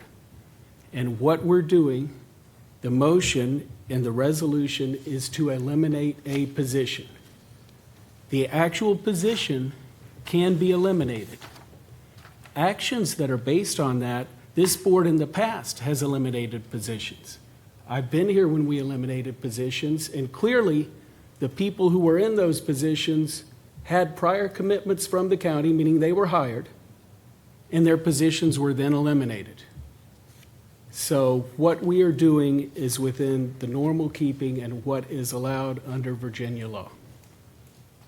Are there other comments or questions? Mr. Chairman, if I may, I would like to ask Mr. McLaren to provide for all of us, in particular for my new colleagues on the Board of Supervisors, one of the roles of the new position is to provide budget development fiscal oversight. And I know that I read somewhere, in fact, Mr. McLaren had requested 2 deputy county administrators, which I support both. I think we need to have one now and then one on down the road. But Mr. McLaren had stated that I believe that the savings for the county would amount, by adding at least the first position, would save the county around $1.3 million, which certainly is significant since we're all concerned about fiscal responsibility. So, Mr. McLaren, if you could just maybe enlighten us with some more details with regards to where that savings would come from, should we move forward with this position. Mr. McLaren, if you'd like to. Thank you, Mr. Chairman. To Supervisor Lee, yes, I did produce a report when I presented this to the Personnel Committee in September of 2025. I did the same report in October, I believe it was October 6th of 2025, when the board afforded the position, and I did move under my authority under the personnel management policy in that action and move forward. I do take exception to one of the whereas clauses in this, where the board recognizes the importance of maintaining fiscal responsibility. I do too, and that's why I presented this position for the board, to recognize. I've been in this role since February of 2025, so not quite even a year. I guess a few months into that, we had a significant IT infrastructure issue that we're still recovering from. We have other operational areas that are not as strong as they should be. We have delivery of some very significant potential capital projects for this community. It takes people to do those things. And what I illustrated to the board and showed through the reporting that I firmly, and I still stand by this today, that's why I presented it in September and October of last year, because there is an urgency to this. Otherwise, I would have waited, and the board could have waited in October to push it to the budget, but they did not. I believe, and I strongly support this still, there is a net benefit to the taxpayers with this position. There's risk reduction, crisis avoidance. We've had major issues in IT that we're recovering from. If there was better oversight and administration at the time, I believe we could have saved some of those. We're able to accelerate grant capture. The potential candidate actually was part of that and has captured a grant, that we've been able to use to help us recover from deferred maintenance costs that the board did for years. We have issues with personnel retention. That's going to be helpful for that. There's a cost savings to that because it's costly to train people and to keep them here. There's external consultants avoidance. We've gone the route of having consultants, and there is a time and a place for consultants and contracts, and I fully agree with that.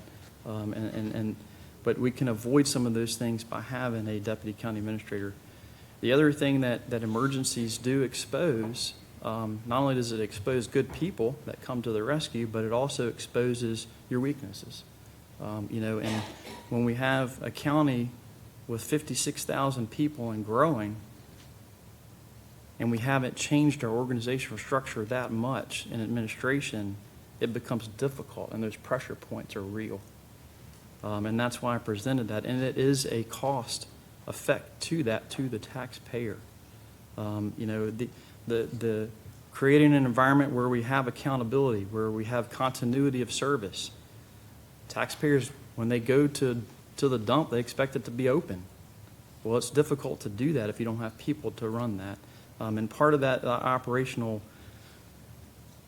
challenge that I have as a single county administrator is that we have some very strong department heads, but they are busy with their departments. There is not a separate person that can go to. So when I'm manning an incident command emergency, there's no one overseeing those other operations. And that's part of another reason for that deputy county administrator position. And Mr. Chairman, I appreciate the opportunity to recapture that. And thank you, Supervisor Lee, for giving me the opportunity. But I still stand by what I presented to the board in September and in October of last year. Mr. Chairman, if I may, just a few more comments. For all of us here, I think we have to recognize that it's time for our county government to grow. Our population, our county is growing. We stand currently at 56,000 citizens. Very soon, in 2030, that projection goes to 63,000. Before we know it, time goes by quickly. 2040, that projection is at 73,000. It is unrealistic for us to expect that we will not need to add positions to our county government, not just as the deputy county administrator, but in other areas as well. We have to grow our county government to match the population growth of our county in order to provide the best services that we can for our citizens. There's just no way around it. We cannot continue to sit still and think we're just going to keep our small county government just like it is and it's all going to be fine. As a former principal, I can tell you, I had 80 staff members, about 700 students. That equals, I guess, over 1,000 parents. I had one assistant principal. I wish that I would have had 3. It was almost impossible to effectively operate a school with one assistant. How Mr. McLaren does what he does without a deputy county administrator, I think is only a testament to his intelligence, hard work, and great and fantastic people skills and analytical skills. As a board, we need to support Mr. McLaren. He's requested not 1, but 2 positions. We need to support him. It sends a terrible message out to the rest of our employees if we eliminate this position.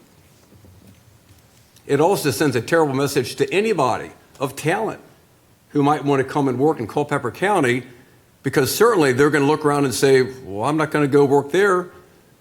That position might just be eliminated. How do we attract top-rated talent to come and work with us?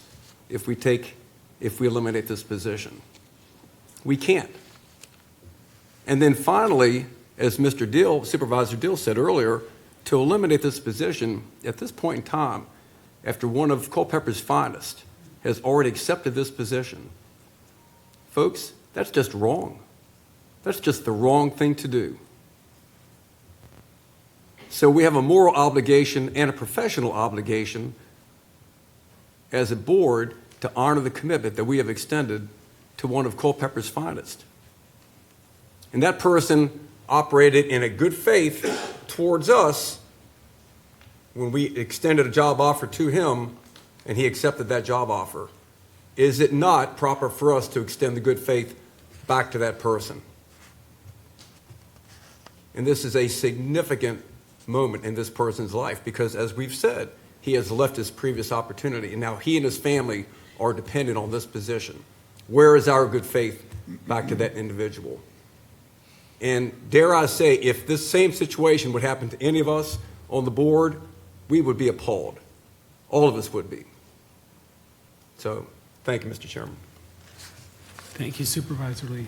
Mr. Chairman, I have one more comment. Supervisor Deal. And just to piggyback on that, and of all the justification that we've heard from Sam and why he needs it and others, why we need the position, it still comes down to either you do the right thing or you do not do the right thing. And again, we've streamlined this government considerably. Ever since I've been here, past boards, back in the early 2000s, Bill Chase days, all the way up. We've streamlined it. We're tight, we're frugal, everything. I mean, this building is a good example right here. I mean, we have a small staff. Madison County and Orange County, they have more space than we do. Look at the cars parked outside. I mean, you almost need valet service to get all the cars parked, you know, and people in here. I mean, we have a very small arena here that we have board meetings, and all the other jurisdictions around us have more space. We do not have a Taj Mahal. We're not like Fairfax or Loudoun or any of them. We're very small, and we have a small government. We have small administrators, the group that we have in this building, and we've done a great job at streamlining and keeping that intact. But I'm okay with a hiring freeze. And if this position hadn't been filled, okay, I would probably be okay to deferring until later when we can afford it. But with the gentleman being awarded the position, being on the front page, impacting his life and his family, I just think it's the wrong thing to do. Other comments? Mr. Chairman, Supervisor Bates. can I just, I mean, based off of your comment referencing state code, in October, you quoted in the paper as saying this makes sense, this is needed, and it makes sense after talk. What's changed your mind? I mean, what? It's a valid question, and I'll answer it. So, from one, I am going to support the motion. So I can answer it in saying that I'm going to support the motion. So in terms of what has changed my mind, the primary consideration is my better understanding of what we're facing this budget year. And by this budget year, I mean coming fiscal 27. I truly believe, I know factually we have more than a $10 million operating deficit, and that is significant. Back in October, I didn't know that. While I still don't know exactly what data center personal property tax will be here, it is less, I strongly believe it is considerably less than was in the forecast that we were provided back in May or June. So I think that we're going to have a very difficult year relative to taxes. I realize that we can take operating expenses from the general fund in extraordinary circumstances, but we're in a period of fiscal uncertainty, one. And then two, when I look through and see the environment, and I look at the members of the board and watch the campaigns and talk to them, there were members who campaigned on fiscal responsibility and low taxes. Now, on both sides, for and against, I take that to heart, and I believe that this position, and once again, this is this position, and that is the way that I am looking at it. And I wish that the timing was such that we could have eliminated the position earlier. We can eliminate the position today, we could not earlier. In October, we were in a situation where I understood the need, as I said, and I did not recognize what I know we are going to enter in a fiscal situation in the next 3 to 4 months. All this whole year, I mean, you have talked about, and just before, not to jump around. Sure. We talk about continuity of service, and not to get into the county administrator's personal business, but had a pretty healthy health scare beginning of the year. And, I mean, I think That it would weighed be, in my decision. and that, to me, would be prudent to have a second in command should that happen again with any department. But to have the county administrator with his projections to come in that we're going to be a net over $1 million savings, I just don't understand, one, how 3 new board members can come on, not really have gone through a budget cycle, not knowing the inner workings of where we are financially, I mean, it just sounds like to me there was a lot of this was done outside of this boardroom, and the 3 setting board members, you know, the attitude, we've got the 4 votes and we'll do what we will. I mean, this is not sending a very good message to the county as a whole. And I mean, it's maybe a moot point, me continuing to discuss it, but there's no way I can support that. And I hope that one of the new board members would at least see the light, that what we're doing is not being frivolous with county taxpayer money. This county, as Mr. Lee, Supervisor Lee said, the way we're growing, and the comment, in fact, you have made the comment before how lean our staff is. And, you know, gradually, year after year, we have tried to improve that. I mean, from the building department on how long it takes to get permits back because we're operating so thin. And to Sam's point that, you know, something happens that he's got an emergency to take care of, who's overseeing the rest of the county operations? So I think it's a good move that we could have someone that could go in here, look at these departments one-on-one, find out where we can automate, use technology that we just approved to streamline things. And I think that number at the end of the day that Sam has projected is probably going to be on the low side of what we could save. But again, I would like to ask the county attorney also what his take is on, you know, what are we going to be looking at in damages should we get sued? And I would say it's probably a really high possibility we're going to get sued over this. I'm not confident that, is it the pleasure of the board to discuss potential damages in the meeting right now? Well, we can move it to closed session or whatever, but I think that's something that all board members need to consider. Certainly, legal matters discussed in closed session make sense to me. Are there any further members of the board that wish to speak on the issue? Mr. Chairman, if we're going to discuss this in closed session, it may be best to defer action until you hear what I might have to say about that. If we hear a motion to defer, we'd do it. Otherwise, we have a motion on the floor right now. Mr. Chairman, I'd like to make the motion to defer until we convene in closed session to discuss the matter, if that's what was recommended by our county attorney. I believe a motion to defer is in order, isn't it, Mr.? So a motion to defer is in order relative to this. There has been a second to the motion to defer. If we will have discussion on that. If we choose to defer, it would be considered after. If we choose not to defer, it would be considered now. So we have a motion on the floor to defer with a second. Is there any further discussion?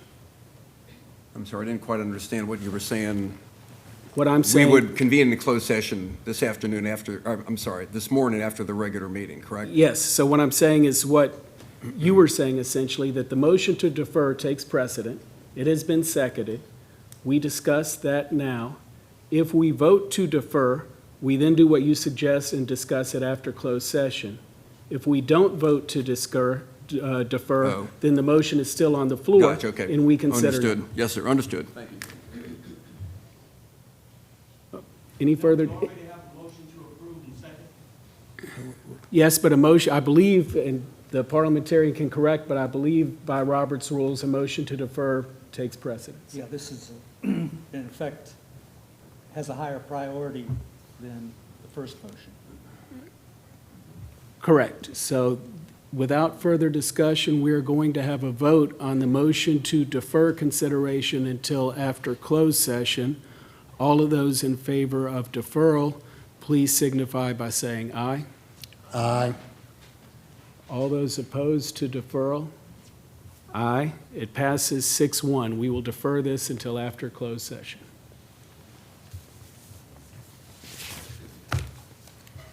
Next up is item 5.04, consideration of a county hiring freeze.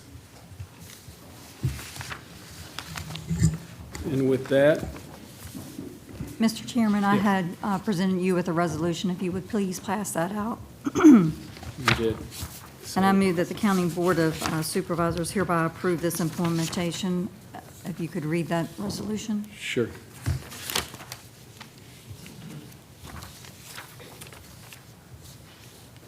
This is resolution enacting Culpeper County hiring freeze. Whereas the Board of Supervisors recognizes the importance of maintaining fiscal responsibility and prudent stewardship of public resources amid ongoing budgetary considerations. Whereas a hiring freeze will enable a thorough evaluation of county staffing levels, operational efficiencies, and alignment with long-term financial objectives. And whereas the board seeks to ensure that all personnel decisions are made deliberately and with full oversight to best serve the interest of Culpeper County residents.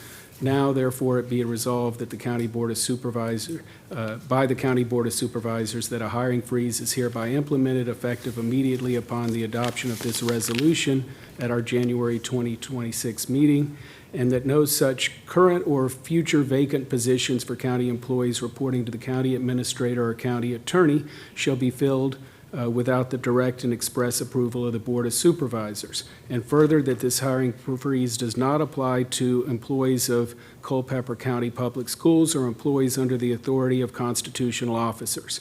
And further, that this hiring freeze shall remain in effect until such time as the board, by subsequent action, determines otherwise. So you're making, I guess, go ahead. Yes, I make that motion. Okay, we have a motion to enact that resolution. Do we have a second? Second. And we have a second. Further discussion. Mr. Deal, Supervisor. Yes, Mr. Chairman, so I'm okay with a hiring freeze along those lines. The only thing is, we have a pool coming on board in Memorial Day, and we need to hire lifeguards. I'm hoping that we can come to some type of agreement to where we need to work with the town on that. I But- think that's included in that resolution. Oh, it's included? Well, meaning we can, yes. And certainly Parks and Rec can say, board, we got to hire lifeguards. We come here and we say hire lifeguards. Okay, all right, great, thanks. Mr. Chairman, if I may. Yes. I brought up the topic of clarification earlier. And, for instance, there's an offer outstanding for a new county attorney. And she's supposed to start February the 20th. Would this motion apply to that position? She's already been hired and contracted and position accepted. So, no, that Ms. Supervisor Brown is clarifying relative to that position and any other position. If any member of county government has made an offer and that offer has been accepted and the position still exists, then that is a hire. think the i's are dotted, the t's are crossed for what we were just discussing when it comes to the deputy county administrator. But hey, I'm not a lawyer, so. Okay. Any further discussion? Yes, Mr. Chairman, I am against this resolution. As I stated earlier, I believe we need to grow as a county. I do not believe, and we heard this report from Valerie, we are not in such dire financial straits that we need to enact a hiring freeze. I don't think it's necessary. We have a $20 million above and beyond our minimum in the reserve fund. I disagree with this, with the resolution. I think it's premature. We have a long ways to go again until we have our final budget figures. I don't think this needs to be entered at this point and possibly ever, respectfully, to my new colleagues. Any further discussion? So I want to make sure we're clear on here before we vote. So you're saying then, even like for the county attorney, that would have to come before the board in order to for her to come on, for her to be awarded the position? Or can you clarify that, Ms. Brown? Thank you. No, she has been hired. The position is there. We have not eliminated her position, nor have we proposed to eliminate her position. Okay, So, no. This is anything moving forward. okay, thank you. And obviously temporarily. I mean, this is something that, when we campaigned, and we campaigned on transparency, fiscal responsibility, and the biggest thing that everybody kept saying was, yeah, we may have a low tax rate, but they're being taxed out of their home right now. They can't afford what they got. So between assessments and taxes, the bottom line is their pockets can't take anymore. So what we propose, or what I'm proposing here, is that we stop the hiring right now. Let's look at what we got going on in our county. Let's get a workforce plan that so far I have not been able to be privy to or presented, because obviously we weren't transitioned in that manner. And look at the jobs, see where we're at, what do we have overlook, where's the overlap? And be responsible with what we've been spending in that manner. Once we get everybody done, if everything balances, well then, yeah, hire that deputy that we need, hire that whatever we need. But let's look at what the money that we've been spending, where is it, where's it going, who's doing their jobs correctly or not, and move forward from that, and then see where we're needed. Amen. Please, this is just for the board for now. Mr. Chairman, what I'm hearing, it sounds as though we're questioning our county administrator's, his ability.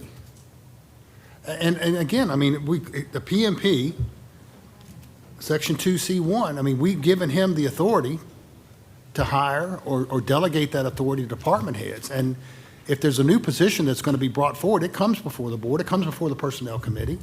This is not some rogue, behind-the-scenes situation that has been, we've been accused of, and it's not like we're hiring, we're just putting people in positions just to say we're putting them there. I mean, I think, I have the utmost trust in Mr. McLaren. I mean, he's proved his worth to Culpeper for the past 27 years. And, I just, this whole thing, in my opinion, it smells bad. It doesn't, I believe that all this was orchestrated prior to this board meeting, that it was, and I'd like to know where and when and where. If we're talking about transparency, I'd like to know where and when all this took place, because this does not smell good. Supervisor Bates, I can tell you where this came about and where the transparency came about. It came about by the voters, our constituents. When was the last time you've seen a board sweep during an election? You say it's not broken. You want us to take your word on it, and the constituents are saying it is broken. Yes. Please. That's where we're coming from. I know there's some incredible, passionate comments, and talk about orchestrated. In terms of the finance, you had a prime opportunity to bring the lady up to tout how great the finances are for the county, to make you look good, so that this position that we're looking to eliminate is awful. The second that position was made, it was put front page on the newspaper, so we couldn't have a chance to weigh in on it. There's a reason there's 3 new board members on this panel right here.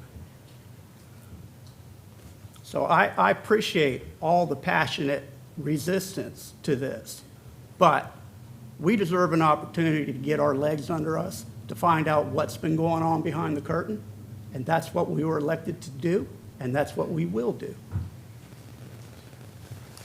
Just a couple quick things. Transparency seems to be the word of the day. Just for complete transparency, I believe 100% what Mr. Supervisor Ferris just said, that this didn't happen in some secret meeting. This happened at the polls, and we're here to do a job, and that's what we're here. That's what we're going to do. As for the request for the freeze isn't permanent. It's not undermining Sam. I have the most respect and the most confidence of anybody of Sam. He's an amazing administrator, a great person. But this is a temporary situation. We have budgetary concerns. The money has to come from somewhere. We have to take a hard look at this, and it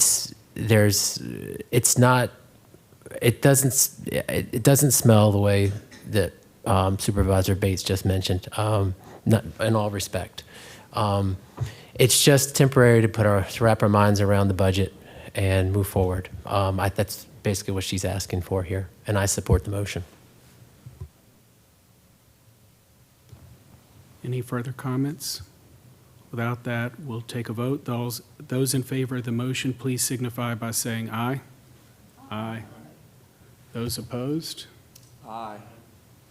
The motion passes 5-2. Thank you. 12:30, let's see, maybe we'll take a 5-minute, is it worthwhile to take a 5-minute break, or do you want to continue pushing through? A 10-minute break? What did you say? I'm sorry. I would prefer to continue on. Okay, is continue on fine with you all? Okay, we'll continue on. So next up, we have consideration of a retreat.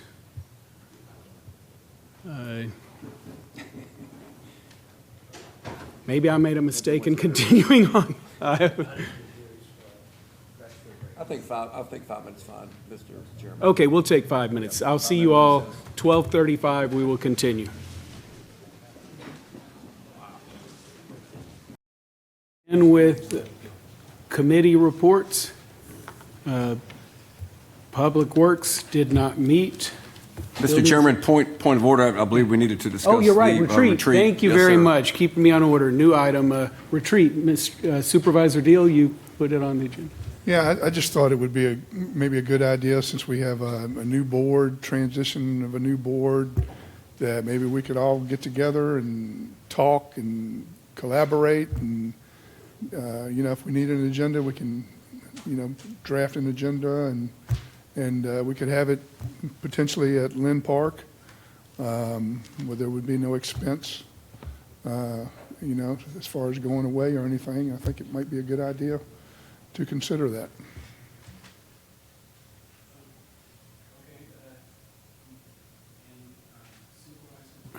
Supervisor Brown agrees with that.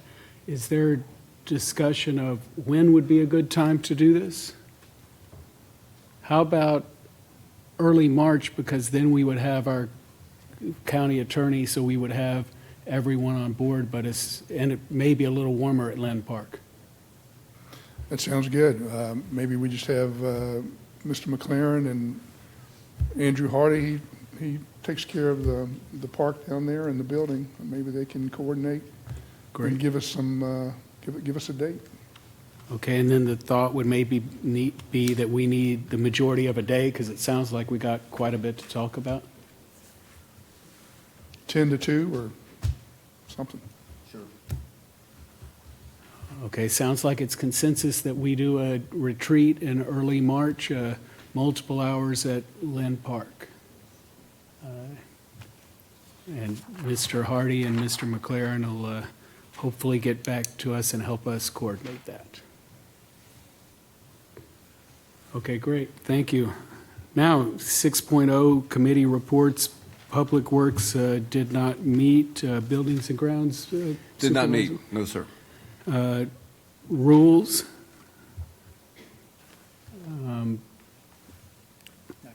Okay, if you would, Mr. McLaren. We did have one action item come out of rules, Mr. Chairman, and that's listed there as the committee brings forward a motion to consider revising the definition of energy storage facility and to remove the accessory use language and consider it as a conditional use in both the light and heavy industrial zoning districts, and also forward it to the Planning Commission for further review and recommendations. And there was some very simplistic draft language that was attached with that. Okay. We have a motion coming out of rules. Second? We have a second from Supervisor Lee. Any discussion? All those in favor of the motion coming out of rules, please signify by saying aye. Aye. All those opposed, please signify by saying nay. Nay. So once again, let's do this by hands. Those that are in favor of the motion coming out of rules, please raise your hand. 1, 2, 3, 4. Those that are opposed for the motion coming out of rules, please raise their hand. 3, the motion passes for rules to send it to the Planning Commission on a 4-3 vote. Next, we have Personnel Committee. The committee brings forward a motion, Personnel, is that Mr. Bates, or who would like to read Personnel? Mr. Chairman, committee brings forward a motion for approval of the reclassification of 2 Parks and Recreation positions. Do we have a second? Second. We have a motion and a second from Personnel. Is there discussion on the, or would we like Mr. McLaren to offer detail, or or is everyone fine to discuss the motion? Mr. Chairman, bringing forward the motion, would this fall under the previous resolution of the hiring freeze? I mean, is this? That's a very good question. So maybe we need to better understand the motion. I think that Mr. Hardy would probably be the best one to represent this, but it was changing a,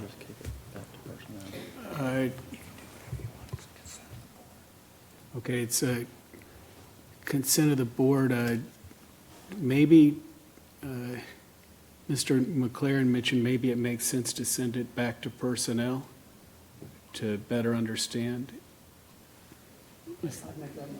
Well, rather than a motion, if the board could just, can we have, well, we do have a motion on the floor, so I want to follow.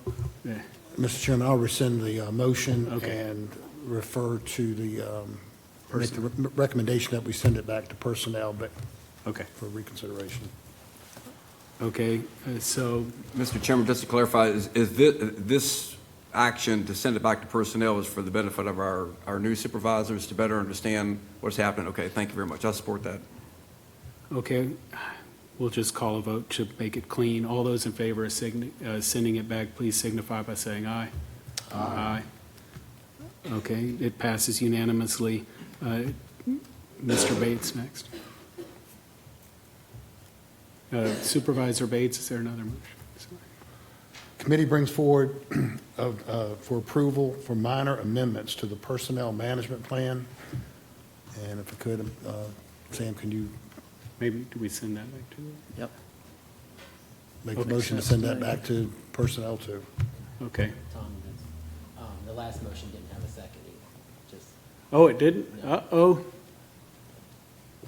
not that I heard. Okay, well, Ms. Supervisor Lee had seconded the first. he did. Supervisor Bates amended his motion, so I'm assuming Supervisor Lee. Either way, we're, We didn't have one. Okay. Okay, and so for this one, are you also seconding this one? Yes, sir, I will. Okay, so second from Supervisor Leon, this one? Okay. So all those in favor of sending this back to Personnel Committee, please signify by saying aye. Aye. The motion is sent back. Next up, the Economic Development Director's Report. Good afternoon, Mr. Chairman, members of the board. Happy New Year. I know we're getting close on the deadline of how long you can say Happy New Year to someone, but I haven't seen many of you yet this year, so Happy New Year. Wanted to talk to you about work in Culpeper. My department works in 4 key areas. We do our business attraction and retention, we do our small business development, we do our ag development, and then finally we do our workforce development, which is what we call work in Culpeper. This falls under our previous strategic plan that was set to expire in the end of 2025, which was goal 1.3, to strengthen the workforce pipeline to prepare residents for the 21st century jobs. I do look forward to bringing and meeting with all of you to kind of go over where we're looking for the next strategic plan that we looked at going a little bit longer. This last one, we only did a 3-year one. This one, trying to go 5 years. One reason why we did 3 years was we had a lot going on, especially in the data center development. I knew our economy would be changing and shifting. This next one, I think we have a better projection of kind of where we are today and how we want to move forward. So talk back about work in Culpeper. We call it WINC for short. It is WINC, but we pronounce it WINC. We launched this in 2024 as a jobs board website. Its structure works well as a jobs board website. However, it's not flexible beyond that. It is just for jobs. In 2025, we added programming to it, which was a goal. We worked with Rappahannock Goodwill. They launched Ready to Work, which is soft skills training. We were a sponsor for that. And that's something that we try to do in our department. We lend our resources, our connections to help with the program, but let people that know how to teach this, teach it. Like, they're the best at it. I'm not going to become an expert in all of the things that we know need support. We're going to find people that can do that well and then get them to do that. So our plans for 2026, I still want to focus on how we prepare our workforce for 21st century jobs. I think an important thing for Culpeper is we want to be an economy of choice. Some place where people want to launch businesses, some place people want to bring their businesses, places where people want to expand their businesses. And making sure our workforce is ready for that, I think, is an important part. So I want to continue that soft skill training with the Ready to Work. We're looking at adding manager training. So if you have managers that we can train multiple managers across multiple companies through Germanna Community College. We also want to fully develop a website for work in Culpeper. And then that'll be kind of a portal. So when people say, how can I support my workforce, or how can I get better workforce, they go to work in Culpeper, and then we move that jobs board to a sub-site as part of it. The timing for this, I feel, is very critical, that this is something that we work on in 2026 because of the data center construction. Every data center construction site will have over 400 workers, which will be our largest private employers, each site. And then we're going to have operation jobs coming. So we'll see a big influx in an industry we don't have a lot of currently. And then also, as we try to work the rest of our economy, we still want to see manufacturing, we still want to see small business, we still want to see all those businesses grow so that our economy is a full picture. It's very important that we lean in, I believe. And then the big thing is, if we set this structure now, it allows us to keep that lattice, if you will, that we can grow on that. So that's what we're working on. We'll be working on expanding the website as well as that manager training. Questions? Mr. Chairman? Yes.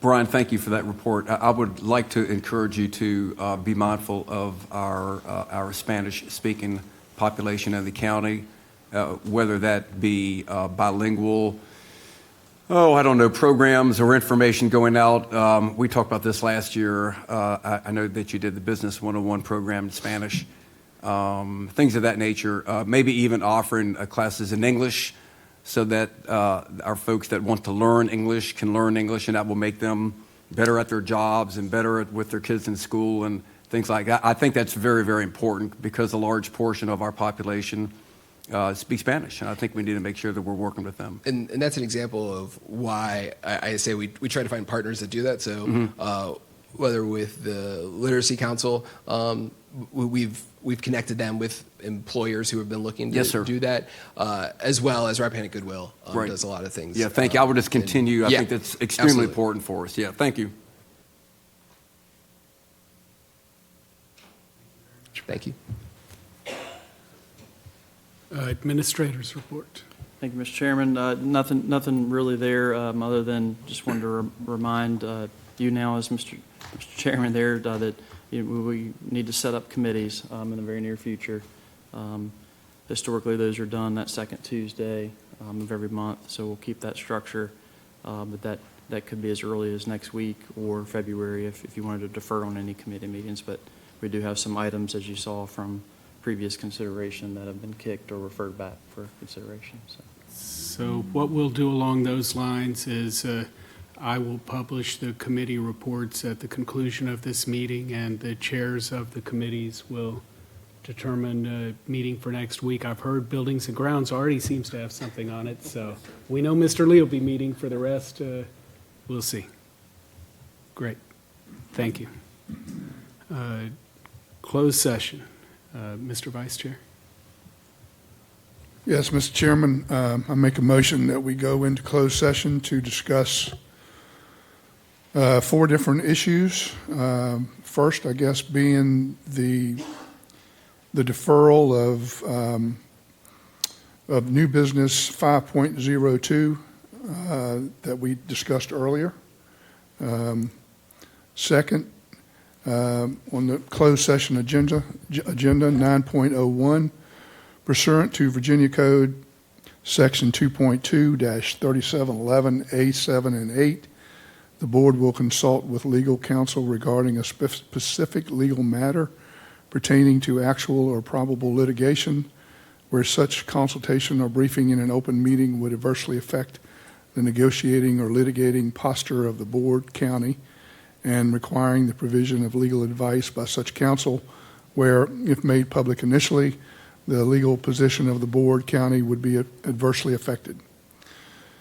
9.02, pursuant to Virginia Code 2.2-3711A6 and 29, the board will discuss and consider the award of a public contract involving the expenditure of public funds, including interviews of bidders or offerers and discussion of the terms or scope of such contract, where discussion in an open session would adversely affect the bargaining position or negotiating strategy of the board, county.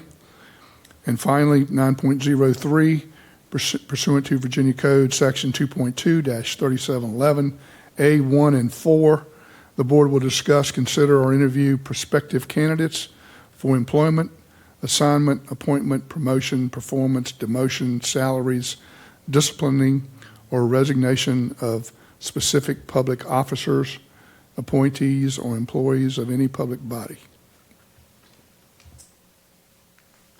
Yes, Mr. Bennett. If I may, on the first point, the 5.02, it wouldn't be just a general discussion of eliminating the position, because that has to be an open session matter, but it's to consult with legal counsel to receive legal advice on that question. Yes, I'm in my motion to state that we're seeking legal counsel for 5.02. Okay, we have a motion. Is there a second? Second. We have a second. All those in favor of entering closed session, please signify by saying aye. Aye. We're now in closed session. Thank you.